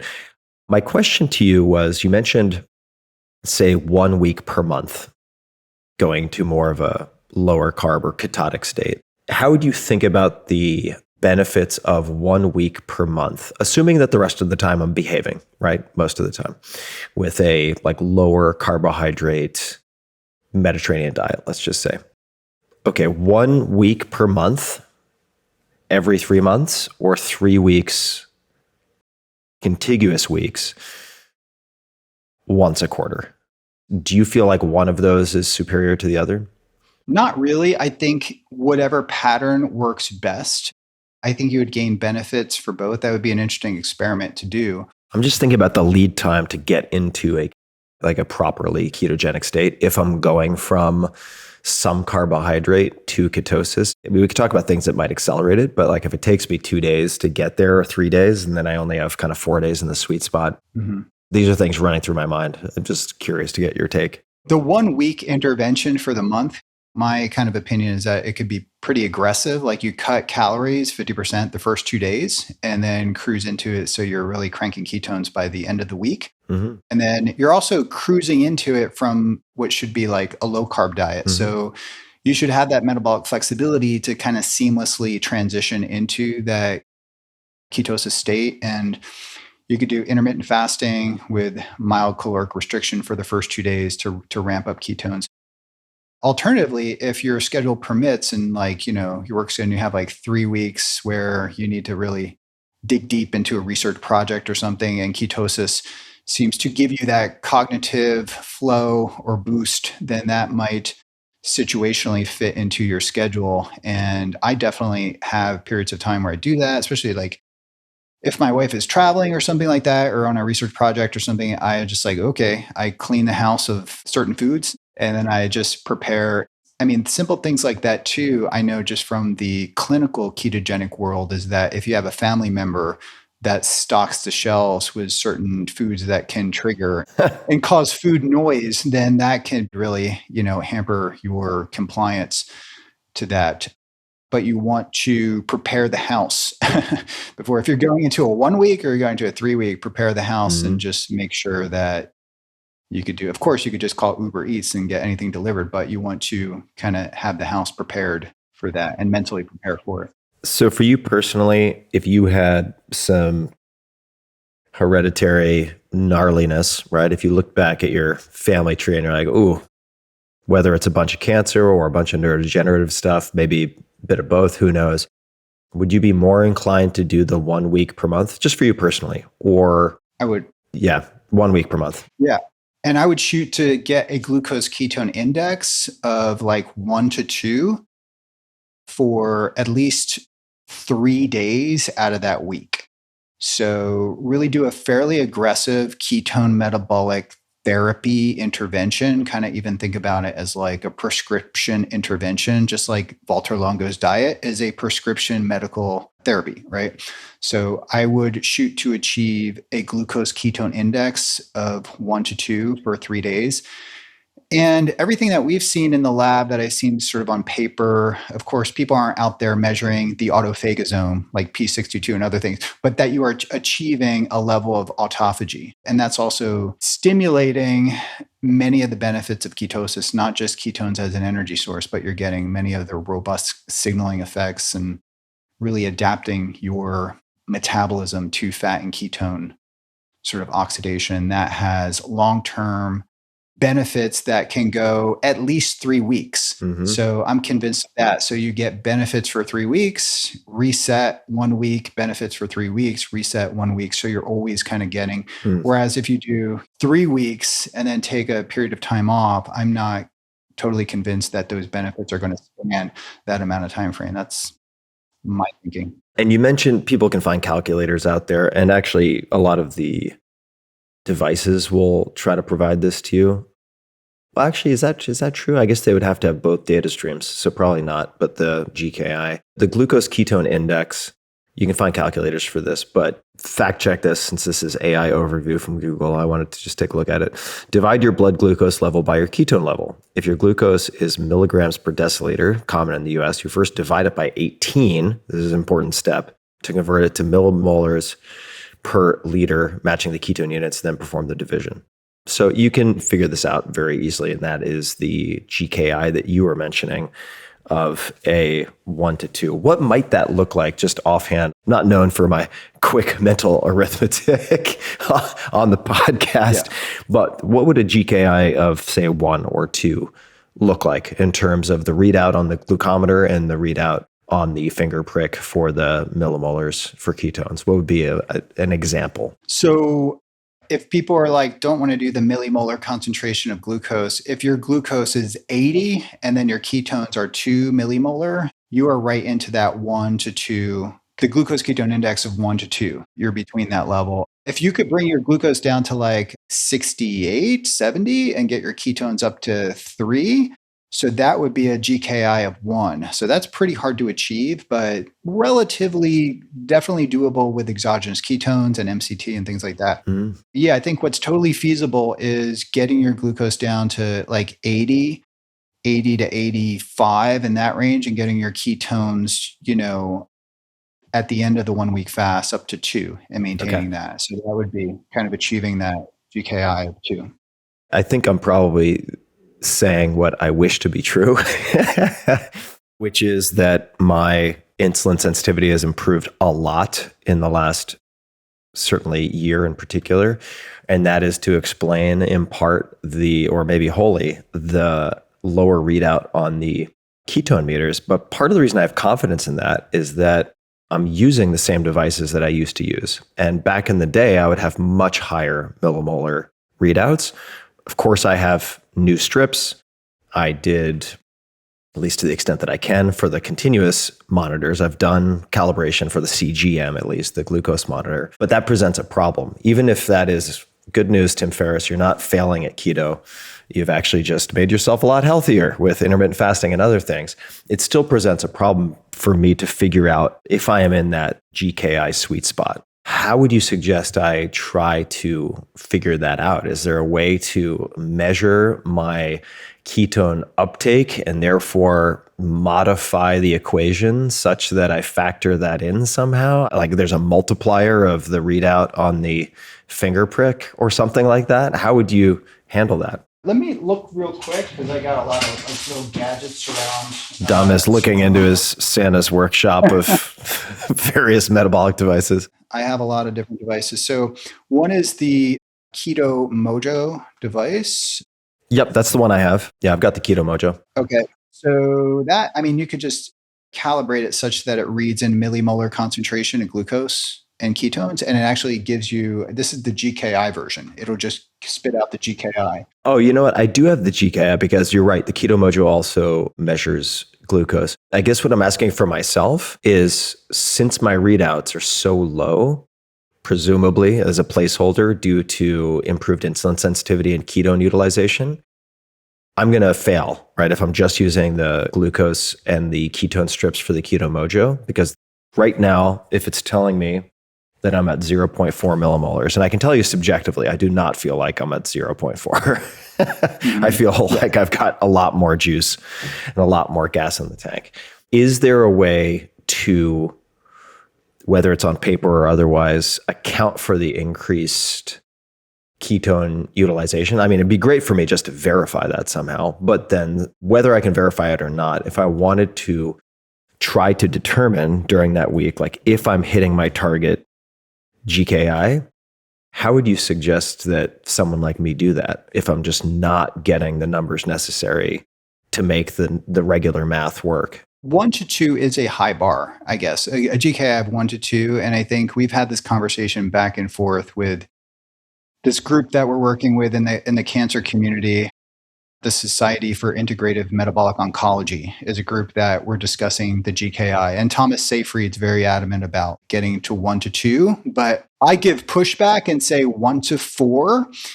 If you look at the published literature, 1 to 4 is absolutely 100% therapeutic across not only cancer, but also like seizures and everything. So I'm going to expand that range to a 1 to 4. So what does that mean? That would mean that your glucose level can be upwards of 80. And so you could have a glucose level of 75 to 80 and then get your ketone levels to 1. And that would be a GKI of 1, essentially, if you don't have the glucose calibration for that. Or that would be a GKI of 4. And it would be really rare, if not impossible, for anyone in the general population to even achieve a GKI of 5 to 10. That's indicative of high fat oxidation, ketone production. And I think that you're getting a lot of therapeutic benefits. Also, a millimolar concentration of 1 in your blood represents a 10% available energy for your brain. And also, the Keto Mojo device is measuring D-beta hydroxybutyrate. And if you're doing supplementation with racemic, D and L, then you're not picking up the L. So that could be a factor too if you're using racemic ketone salts. And there's a number of publications that have already happened and some in the pipeline, basically showing that L-beta hydroxybutyrate takes about 4 to 5 times longer to metabolize. So that's in circulation more.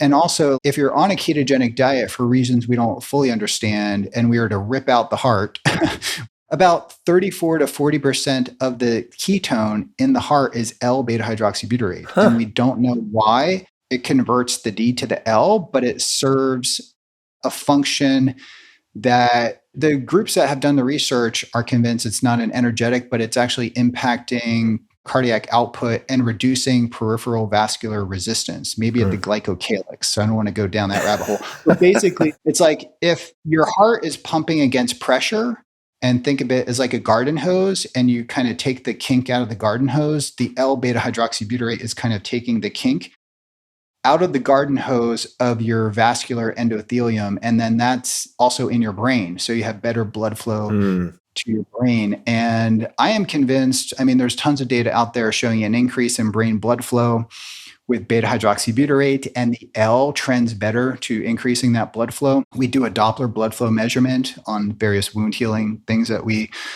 done in the lab. So, I mean, a lot of people have vascular dementia, right? Yeah. So there's different types of dementia, and it might be not completely one or the other. And the metabolic phenotype of dementia could be vascular. You got a restriction of oxygen and energy to the brain. My point is that 1 millimolar of beta hydroxybutyrate in circulation has an energetic effect, and it also has a pronounced effect on the vascular endothelium to increase blood flow and circulation. So you are getting a benefit. I've never had this experience in ketosis before where these levels have been this low. It's so bizarre. Mhm. And yet, let's say back in the day before the intermittent fasting, and it's pretty much the lever that I pulled that I think changed things. Prior to that, like I could tell you probably within 60 minutes of hitting 0.7 millimolars on the Precision Extra. Like I knew when my brain clicked past that point. And I did years and years and years of this stuff. So I think as much as I like to measure things, I should just assume, right? If I'm having a bowl of mackerel dog food with MCT oil and apple cider vinegar and salt and pepper, and then having a meal later that effectively has close to zero carbohydrates, if I'm doing that for almost 3 weeks, there doesn't seem to be a physiological option C for failure, right? It's like, what's my body going to do? Like, it has to be doing something because I'm not getting the dietary carbohydrate and I'm not just mainlining whey protein isolate all day. I think I'll probably just have to kind of trust in the process, because if I do have the increased ketone utilization and I'm just somewhere between 0.2 and 0.4 millimolars, for the most part, I just don't think that the math might be really hard even to hit the GKI of 4. But it's like, if you're following the process, I guess you're following the process, right? It's like, I say trust the process, and also think about, I'm talking about like blood biomarkers, but let's talk about physical metrics that could be considered biomarkers, right? mm-hmm. So if you're training, so for me, it's all about the numbers. Yeah. My lab books and stuff like that have numbers like in the lab, but also training. I know exactly what I'm going to do going into the next workout. And it's all about, X amount of weight for X amount of reps. So you can also do that with various brain training apps. Mm-hmm. You can do reaction time. So for our NASA NEMO experiments where we're in extreme environment and we're working with astronauts, like, we're assessing reaction time, decision-making, risk-taking, where like this balloon blows up and you don't know when it's going to blow up, but you have to stop it. It's like a weird risk game. So we have this whole metric of testing cognitive function, reaction time, and things like that. So there are things that you could do, even with an app-based thing to assess that. And Yep. I think that would be a good thing. And we know that brain training, we have a massive NIH grant at University of South Florida on brain training games, and assessing performance on that. If Alzheimer's was in my family, I would basically be doing everything possible: physical training, dietary metabolic training with nutrition, supplementation, and also brain training. Mm-hmm. And with brain training, games, and we use Joggle, the NIH toolbox. I mean, we have like about 6 or 8 different types of tests that we do to get like a very objective measure of cognitive function. And I think it would be good to establish that now, Mm-hmm. and then get your baseline, just like we're doing a DEXA for body composition, and then test that, every 6 months, and then do it in the absence and presence of being in ketosis. Yeah. So I would suggest, something like that. I have time blocked out in my calendar this Friday to do a whole battery of cognitive testing. And I will say, and again, this is not super precise, but having tracked myself for so long and developed a water feel for certain types of performance, zone 2 feels a lot easier right now, Mm-hmm. a lot easier than usual, coming back to your prior comments. And then I would say, I'm using software right now. At some point, I'll be able to talk more about this, but to basically train my visual processing to compensate for presbyopia. It is crazy, some of the effects that this stuff has, but it also is very much indirectly a measure of reaction speed. And they see some really cool carryover effects. And my speed in terms of time to completion for 4 bouts, like modules of tasks, has just gone up and up and up since I've sort of been in extended ketosis. And that's very easy for me to see. So folks who are listening, I'll have more to share on that later, but it's pretty mind-blowing stuff. So Dom, a few things have come up that I would love to chat about, because I get these questions all the time. which relate to exogenous ketones. And people have heard this term, exogenous, endogenous. It's very fancy talk in a tuxedo for outside the body, in the body, right? So I'm simplifying here, but the easy way to remember exogenous is exoskeleton, right? It's like a skeleton on the outside of your body. Exogenous ketones, ketones that you're taking from outside and putting inside. People always ask, and I know you kind of have a dog in the fight here, so I want to recognize that too. But how should people think about supplemental ketones? And are there any warnings or disclaimers that you want to add to that, right? Because this is a topic du jour. I think there's probably no biological free lunch if people are going to be mainlining Fruity Pebbles and eating tons of carbohydrates. Maybe not a great idea to eat tons of exogenous ketones. I don't know. I'd be curious to get your take on that. But what's the good, the bad, and the ugly of exogenous ketones? Where should people go? How should they think about it? The things to consider would be when you're thinking about a ketone supplement, to think about palatability. If it doesn't taste okay, you're not going to consume it. I would, but most people won't. Palatability, tolerability, if it gives you disaster pants or it makes you nauseous or something. So palatability, tolerability, and then the next one, the third one would be the pharmacokinetics. So you want something that when you consume it, that it has an ideal pharmacokinetics, meaning it's not going to spike up in 30 minutes and be out of your system in like an hour or two. Yeah, pharmacokinetics is like the stock chart for something you put in your body, right? In this case, yeah. Right? And that's kind of important because if you have a very rapid rate of rise of ketones, that can trigger an insulin response. And what I've observed, if I'm cruising in ketosis and I take a large dose of a ketone ester, it shoots my ketones up real high and it's back down within like 2 hours, but it also kicks out insulin and that shuts off my own ketone production. Then I'm hypoketotic and hypoglycemic from the insulin. And that can create, an energy deficit in the brain. How long does that last for you? It lasts in the context of consuming, for example, a ketone ester by itself. Yeah. But if you consume the ketone ester with MCT, if you could tolerate that, you could buffer that response to some extent, or you take it with food or something, or you could avert that by different ketone formulations. And we could talk about that. But I just want to move down. So you got palatability, tolerability, pharmacokinetic properties, and you also have toxicity. Mm-hmm. So that would be the 4 things that you need to consider when sort of selecting an exogenous ketone. And those things differ depending upon if you're using it acutely, like in a medical situation, or it's like a daily thing that you want to take every day for prevention. Let's talk about toxicity first. Toxicity is probably the most important too. Yeah. And let's, for the time being, not talk about the acute medical delivery. Okay. Let's talk about recreational / better said, layperson use, right? This is as a dietary supplement. Yep. Could you speak to the toxicity piece? What we observed like about 10 years ago was that formulations that contained 1,3-butanediol, that includes an ester I have a lot of patents on, and I have actually ongoing experiments with. 1,3-butanediol by itself is a ketogenic agent, and that can have toxicity when used chronically. 1,3-butanediol is an alcohol dimer, and it gets metabolized through alcohol dehydrogenase and aldehyde dehydrogenase. Aldehyde dehydrogenase kicks out a beta-hydroxybutyrate aldehyde that can be toxic. How is it toxic? What are its toxic effects? Well, alcohol dehydrogenase uses NAD, consumes NAD as its function, right? So it can basically deplete the liver of NAD, and aldehyde dehydrogenase also consumes up NAD.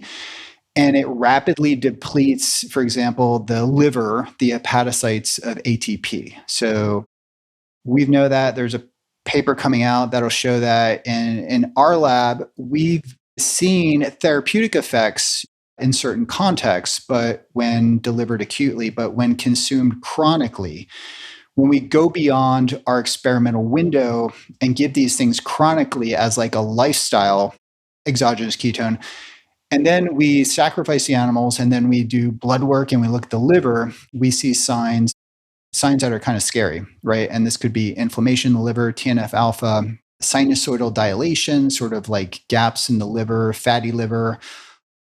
A number of different things start to surface. And that's pretty much just due to metabolizing something that's considered a toxin to the body, 1,3-butanediol. It's a very versatile drug. 1,3-butanediol by itself is more toxic than 1,3-butanediol based ketone esters. So you have the ketone monoester, which is technically the millimolar concentration. You have 51% of a ketone monoester is 1,3-butanediol. So it hydrolyzes in the liver, gets into circulation. Still over 50% of that is 1,3-butanediol. That kind of needs to be detoxified, but 1,3-butanediol does get broken down to beta-hydroxybutyrate. The diester is about 35% 1,3-butanediol.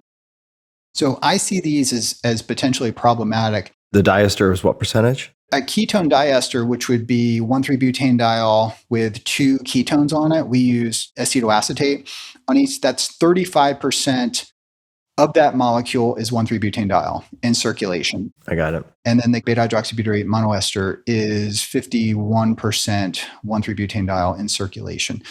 So this can become problematic when it's used as like a supplement and a lifestyle thing, like day in and day out. Can you translate from the animal models to humans, do you think? Right? Because we all know humans are not just big furry mice, right? Yep. Do you think it translates? And this might be just like a precautionary measure. It's like, well, like pending additional studies, let's hit pause in a sense. But if it were to translate, do you have any idea what type of dosing per day or per week with which we might see this toxicity in humans? So there is a paucity of data. There's a deficiency of data on the use of these agents, 1,3-butanediol, and that are long-term studies. The only study that I'm aware of is a case report with Dr. Mary Newport's husband, Steve. And then there's a 28-day study that used 25 grams. 25 grams. 25 grams per day, yeah. And that produces like 0.1 to 1 millimolar. But what I have done is I took the R1,3-butanediol and then the racemic 1,3-butanediol at different time points. And I basically dosed it for 2 weeks to keep my ketone levels at 2 millimolar, which would be like a therapeutic. And when you do that, what you will see, and I was going to say, tell people that go ahead and do it, but maybe don't do this. But when you take something like 1,3-butanediol at a dose, which for me requires 30 milliliters 3 times per day to keep at 2 millimolar throughout the course of the day. If you do that for 2 weeks and then you test your transaminases, so that would be AST, ALT, and GGT, they will go up. So that's a clear indication. We've done this in animals and fed it at a pretty high level, and we did not see transaminases going up. So transaminases are what people could think of as liver enzymes on their blood panels, right? Liver enzymes, yeah. ALT. Is GGT typically tested? GGT is like the wild card, but what's good about GGT is like it's the canary in the coal mine. It will go up before ALT and AST. So if you expect someone has a problem with alcohol and say they're not drinking and you want to figure out if they're drinking or not, say, hey, can I see your blood work? And make sure the doctor adds GGT just to get a better, and that's elevated and your AST are not. The only things that'll really shoot up GGT is like alcohol. It's a very sensitive, and also the size of the red blood cell too can be, if they're like larger, that's an indication like someone's drinking too much alcohol. And they could be just like 2 or 3 glasses a day, but that will elevate GGT. So we observed that transaminases actually didn't go up in our animals fed the ketone esters or 1,3-butanediol chronically, but when we pulled the livers out and then looked at the livers, then we saw things that kind of concerned us. And we published this recently. And it's good to know, like when someone has non-alcoholic fatty liver disease, they can have normal transaminases, but have a necrotic liver. Yuck. I did not know that. That's terrifying. Yeah. So you look very closely at ALT longitudinally, and that creeps up, but basically, you basically have to do like a CT scan or a high resolution ultrasound of the liver. And basically you could just take a subset of the American population that trends to be overweight and you do some liver scans and you find that they can have overt, fatty liver disease and have completely normal transaminases or just trending up, right? So my liver enzymes tend to trend a little bit higher just because I eat a lot of protein. Yep. So with 1,3-butanediol and 1,3-butanediol based ketone esters, you have a problem with tolerability, palatability, potentially feasible pharmacokinetics, and also toxicity. So it almost like checks all the boxes in a negative way. Yeah. The field is trending towards non-1,3-butanediol based exogenous ketones, and that could be free acids, it could be a triester with glycerol, and also the ketone electrolyte salts. But you could also avert part of this just by formulation. The issue is that companies have one molecule and then they test that one molecule.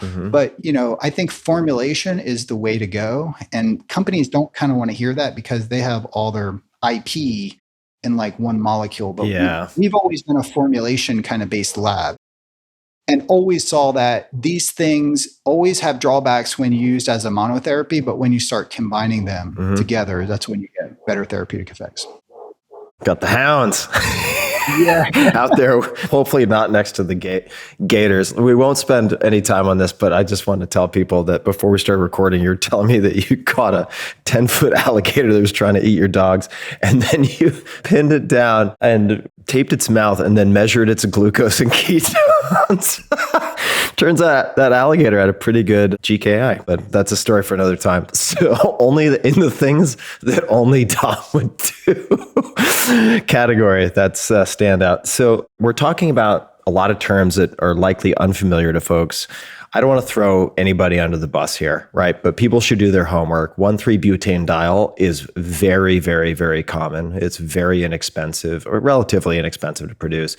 So just keep an eye out for 1,3-butanediol. If this is of interest to you, I have no investment in any ketone supplement company or anything. I do not have a stake in this. But what I would love to ask, I would like to ask a couple of things. So I have experimented, as you know, with ketone, monoester, diester, ketone salts. I've kind of played with everything.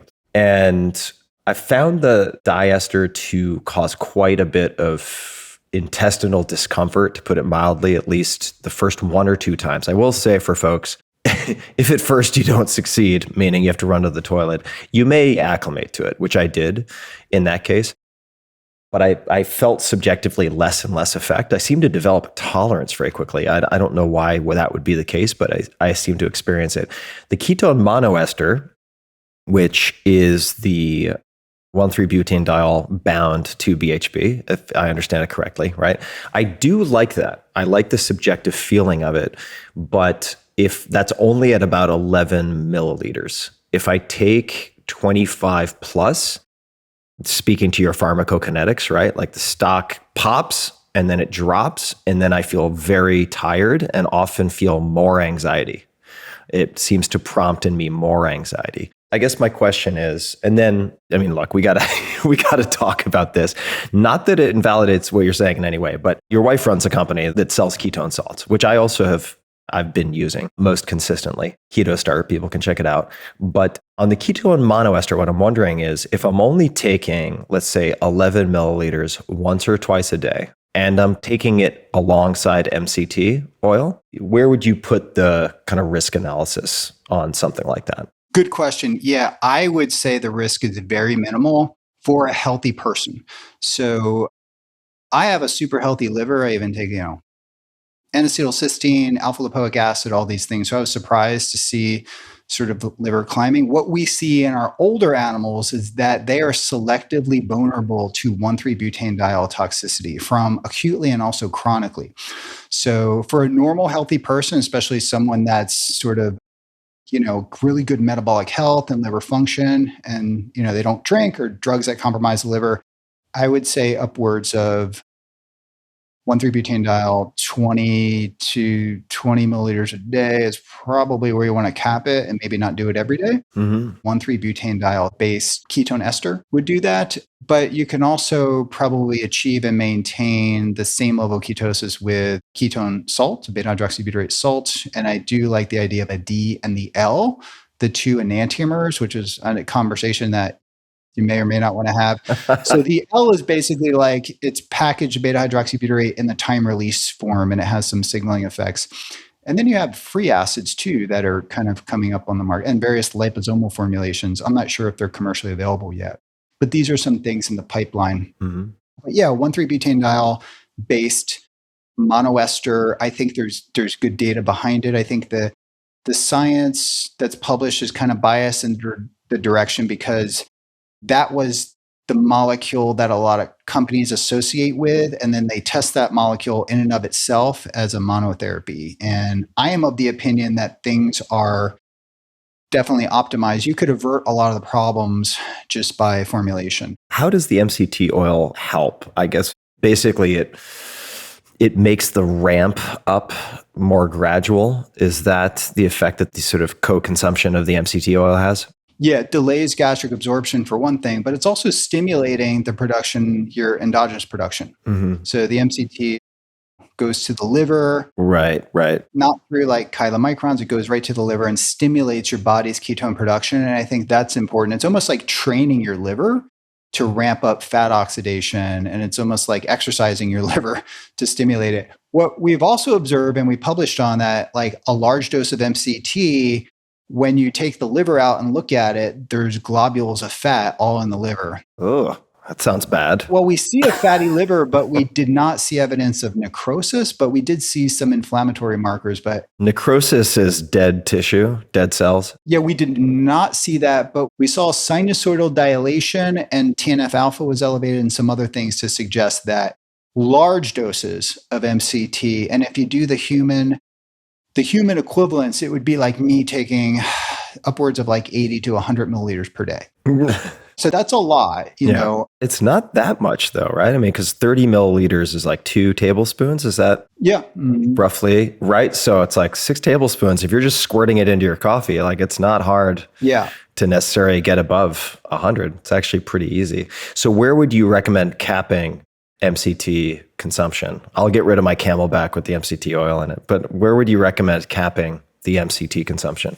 The studies that were done showing benefits is like 20 milliliters per day, but they only did like a single dose, which is kind of weird. But that was the old Exogenous studies, and like 80% of people tolerated that, 20% didn't. But I'm of the opinion that 20 milliliters twice per day would be perfectly fine for essentially most people that can tolerate that. And you're going to have probably about 30% or more that can't. But MCT is much more tolerable when you take it with a meal. Mm-hmm. So if you take MCT on an empty stomach, prepare to be close to a bathroom, right? Yeah.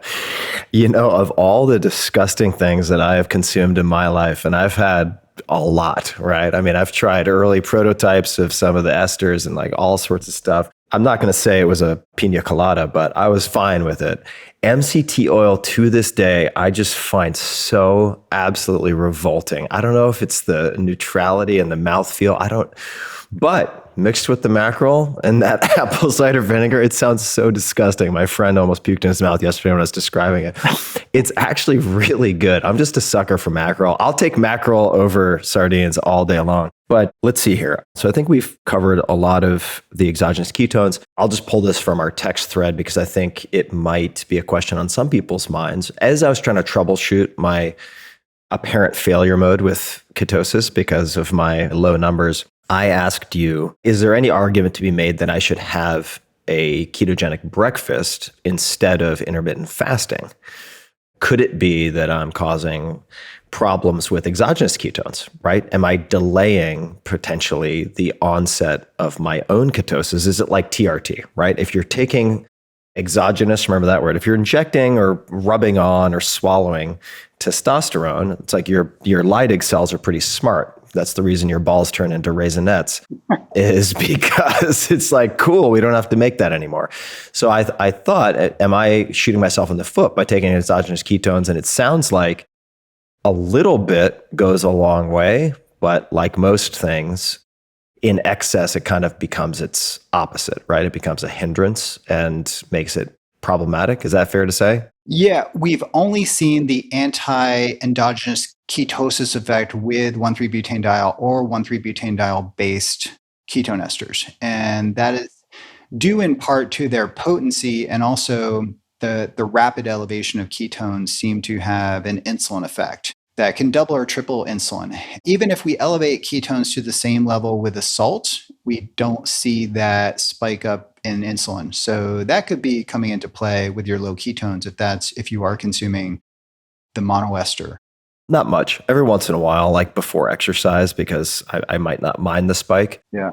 But I'm not consuming a ton. But the breakfast, I'm of the opinion that protein loading in the morning, actually, when you first wake up, and I think Donald Layman and maybe Stu Phillips would also agree with this, and maybe Lane Norton too, the protein guys in the camp, is that protein in the morning kind of amps up your metabolism throughout the rest of the day. Yeah. And I think if you abstain from eating during the day, you tend to get the munchies later in the day and you tend to overeat. Whereas if you have a protein heavy meal in the morning with high fat, then that can sort of rev up your metabolism for a good part of the day. But then again, some people, me included, like my mind is not as sharp when I have a big breakfast. That's the thing, right? I would say that, for 15 years, right? The sort of 30 grams within 30 minutes of waking up has been this sort of easy to remember heuristic that I've recommended for folks.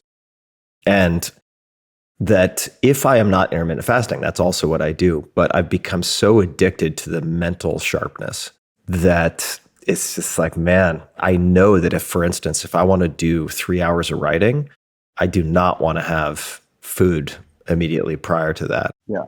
But I would say I'm also at a point, I think, where throwing up really heavy weight and for me, right? And getting as big and strong as possible is just not, it's less of a priority, right? than it once was after shoulder surgeries and elbow surgeries and various things. Not that I want to be the skinniest guy in the room, but it sounds like the pharmacokinetics are maybe to blame with the associated spike in insulin for some of the issues you might run into if you're taking the 1,3-butanediol based products.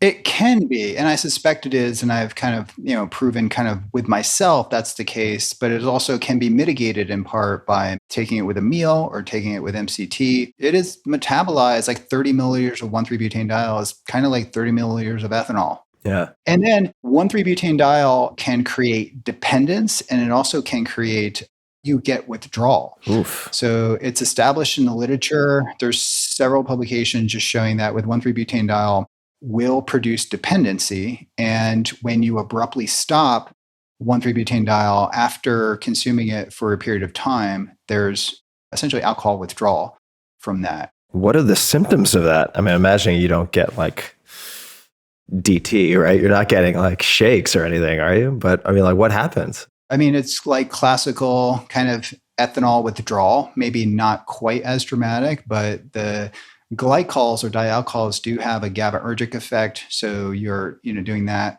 It's well established. 1,3-bu has narcotic-like properties, and that kind of stymied its use as a synthetic food for space flight. Well, I think the palatability also factored into that, but also in the literature, it notes, a narcotic effect of this. And then the animal studies and really showed dependency and withdrawal. Just to give a reiteration of that, the 1,3-butanediol based stuff is also sold as an alcohol replacement. So of course, being the idiot that I am, not idiot, just like I'm eager to experiment here and there if it's not going to kill me.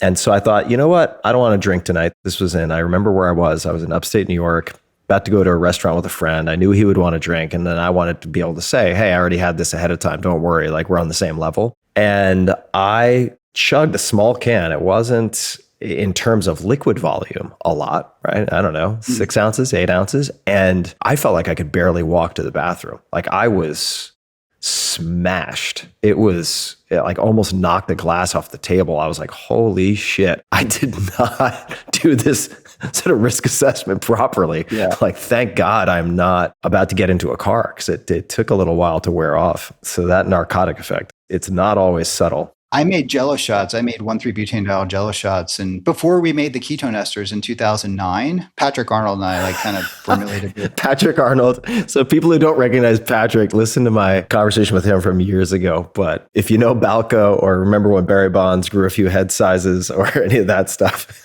Anyway, Patrick's got some stories. Yeah. But so the Jello shots. So what happened with the Jello shots? Well, that was the way to get it down because 1,3-butanediol is so nasty, right? So you could basically just warm up pure 1,3-butanediol in a pot and then add cherry flavored sugar-free Jello and then stir it up and then pour it into like a cookie pan and then cut it into cubes, which you get 20 milliliters per Jello shot. and make it pretty strong. So it's like firm jello. And I would just hit 2 or 3 of them and just be buzzing. And, I talk about it like 1,3-butanediol can be fun, and it's a lesser of two evils when we're talking about ethanol. So I actually tried to file a patent for the use of 1,3-butanediol for alcohol withdrawal and things like that. But actually there was some prior art on that. And this is many years ago.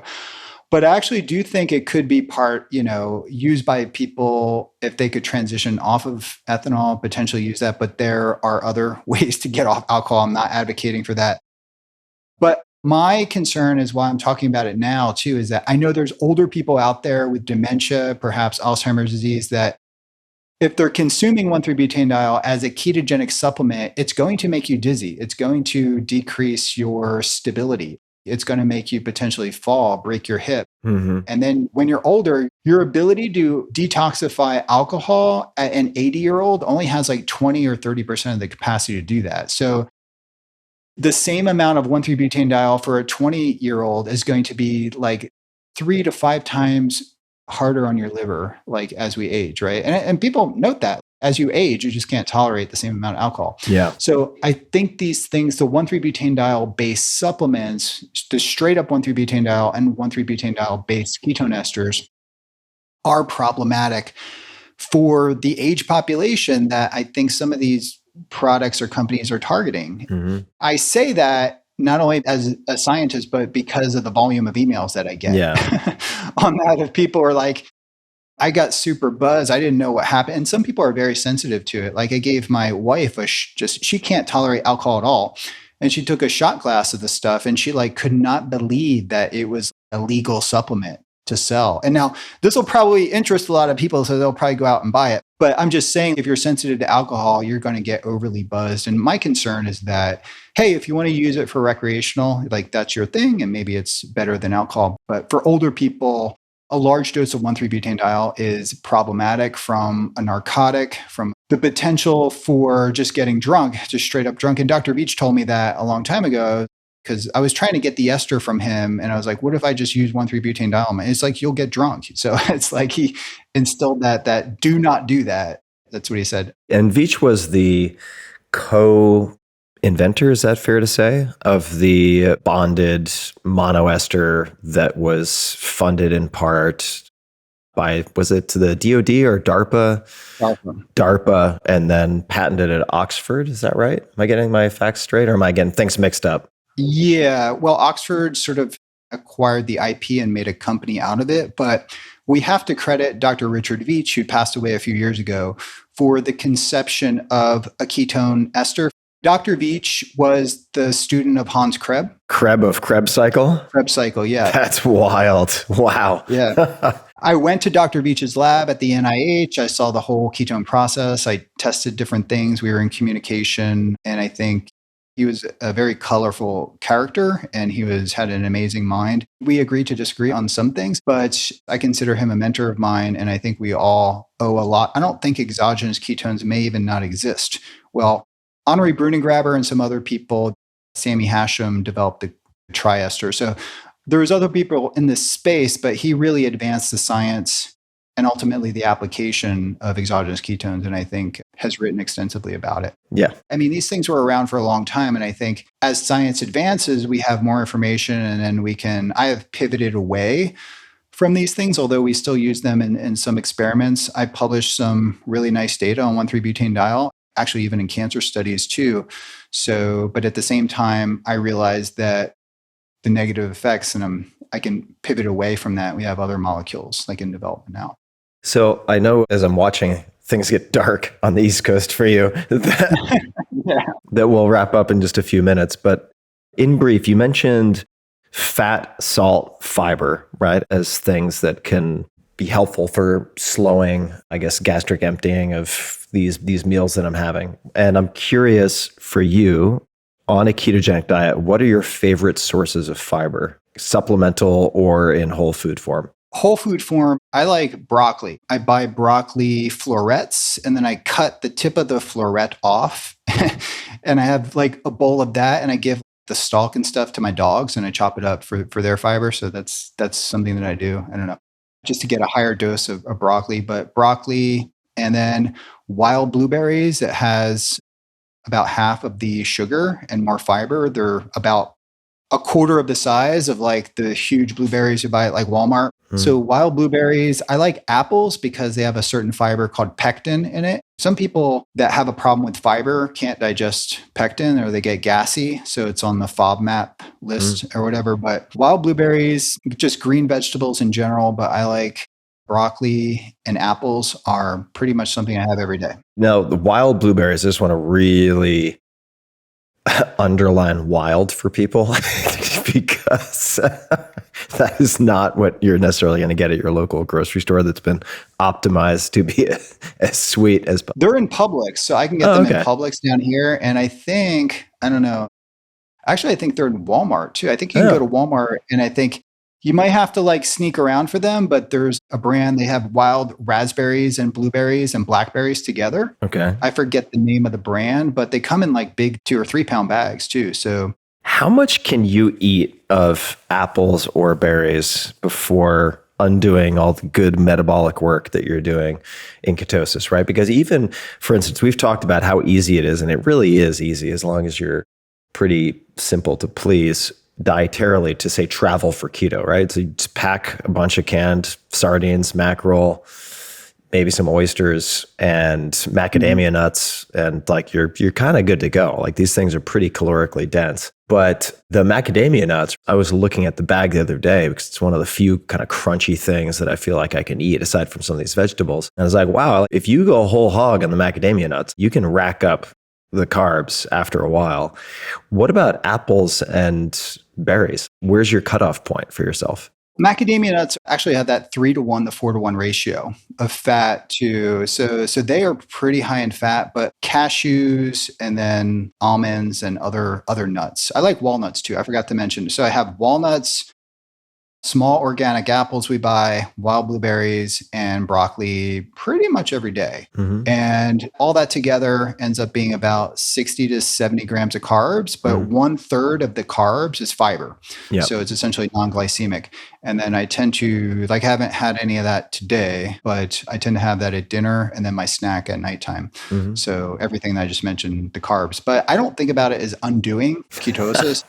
My glucose tank is always maybe 10 or 20% full. So I'm always running kind of low on glucose. And on, some days I'm more active. What's your height and weight, Dom, at the moment? 6 foot 220, and I've been give or take 5 pounds for years now. Yeah, so just always cruise at like 220.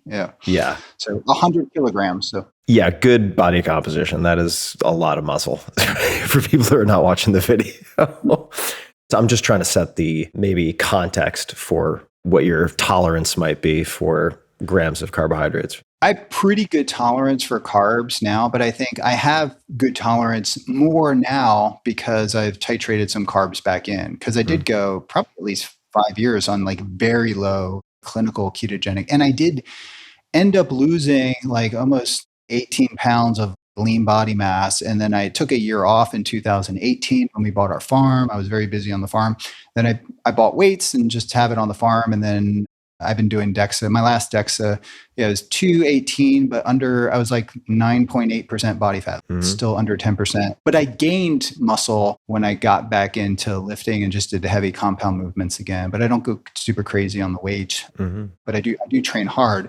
But you found the addition of the carbohydrates to be beneficial, that slightly higher quantity of carbohydrates. I've added the more carbs back in over the years, and that has helped me maintain my body weight. And I like eating those foods. I enjoy those foods. I think they have beneficial fiber, phytonutrients, other micronutrients that I think are beneficial.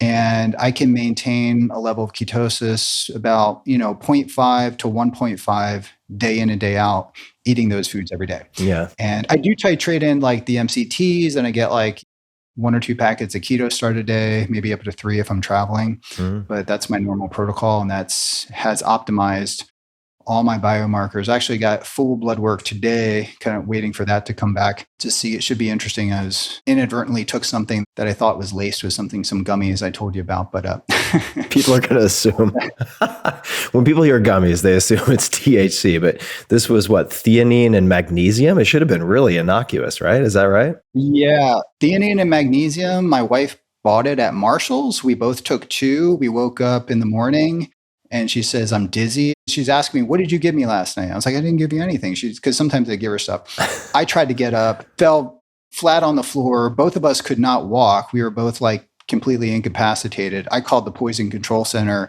And yeah, so basically I've been running around to different labs and now I'm doing forensics. So do is something, I'm still buzzed. Wow, really? So if I don't seem like myself, because I'm still buzzed 48 hours later. That is wild. We had the spinnies, and even this morning I woke up, I had the spinnies like walking. So whatever it was pretty powerful. And I have a little bit of a back injury from about a week ago, and I don't have any pain from that. So I think whatever it is, I'm thinking potentially a fentanyl derivative or something. Yikes, that's terrifying. My wife does not drink. She doesn't use any drugs. So she was pretty much, really floored by this. Wow. Did you go back and buy some more of them to like send off to get analyzed? Well, I have it. So I collected my urine. My wife collected her urine, and then I'm doing the necessary blood work. And I've contacted a forensic lab, and we have doctors involved in all this now. Wow. So they dosed the wrong guy or the right guy, because you imagine, like, what if that had been a 80-year-old woman sleeping on the second floor? I mean, that's dangerous. Absolutely. I just took 2, and I'm a pretty, big guy and everything. But if a little kid took 2 or 4 or 5, yeah. So obviously, I don't know, the company you can find it on Amazon, mixed it up, and it's laced with something, or they just put high concentration THC. And I kind of know what but we're talking 48 hours later, and I'm still kind of feeling it. So wild. I'm super curious with my blood work. Yeah. So I'm waiting for that to come in. So well, okay. Be careful, people out there, because be careful with those gummies, folks. Yeah, it's not regulated. Yeah. Dom, is there anything else you would like to mention, or anywhere you'd like to point people before we wind this to a close? I don't think so. I mean, we talked a lot about like sardine fasting and everything, I think, before. In the prior conversation, yeah. Yeah. I'd like to credit to Dr. Annette Bosworth, Dr. Boz, because, I mean, I've kind of came up with this idea, but it got traction. And I think she has a lot of people that email me about sardine fasting heard it from Dr. Boz, and she's amplified the message with millions of YouTube followers. But she kind of like took an idea and actually put it into practice and amplified it through a lot of people. And then those people emailed me about it. So that amplified sort of and secured like my knowledge. Yes, okay, these benefits are. And now she's been on Diary of a CEO podcast, I think, and some other podcasts. So I'd also like to mention, I'm testing today even, there's a company coming out, I don't know if I can mention or not, but I will, Medifoodz. Mm-hmm. And for years, there's no whole food-based ketogenic diet prescription foods. So I have no association with the company. I'm just testing their product, but they're called Medifoodz. How do you spell that? METI? MEDIFOO. Medi. I got it. Medifoodz. Yeah, Medifoodz with a Z. And I got to tell you, these are like gourmet foods. And then they hit the macros of like a modified ketogenic diet. And we talked about, if someone says the ketogenic diet is not palatable, they have to see these foods. They're prescription whole food. There's other companies that try to do this, and they even got the packaging is compostable. It looks like plastic, but I could throw it in my garden and it breaks down. I'm very impressed with this. I just mentioned that because I just got these foods yesterday and I was really impressed, but other companies have not been so impressive.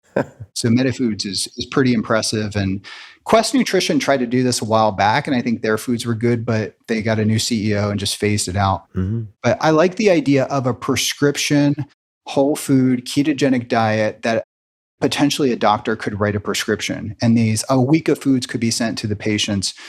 I've been questioning why someone has not done this, but I know the margins are very small, like in the food world. So it's hard to, kind of get that up and running. So, I mean, they could take the approach that a lot of companies take, a lot of tech startups take, like Uber, Tesla, et cetera. You sell in the beginning for much higher price to people who are willing to pay that. You use that to subsidize the R&D or the scale necessary to then offer, right? Instead of Uber Black, you have Uber X. And similarly for a lot of companies, I mean, I would pay for this, right?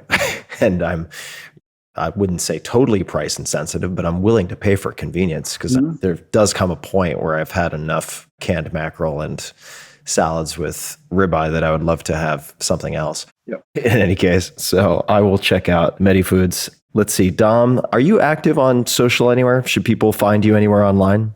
Yeah, I'm not too active, but I try to jump on about, once or twice a week. I cap my social to maybe an hour a week. Yep, smart man. But I try to respond back to things. Yeah, kind of delete the apps from my phone or some of them. But I do repost things and try to acknowledge some questions and stuff people have on this. And then I collect questions. And then we have our own podcast, the Metabolic Link podcast. And we have a metabolic initiative platform, which has ACCME accreditation. So you can get CME credits from it. So that has been a project, that we're working on and trying to advance everything we're talking about into human application through that. Beautiful. Well, trying to think of any other links. Are there any other links that you want to mention? And we'll stick these all in the show notes as well for people. Ketonutrition.org. No products. I don't sell anything. So ketonutrition.org, information website, the Metabolic Link podcast, and the Metabolic Health Initiative education platform are like the three biggies, I think. So beautiful.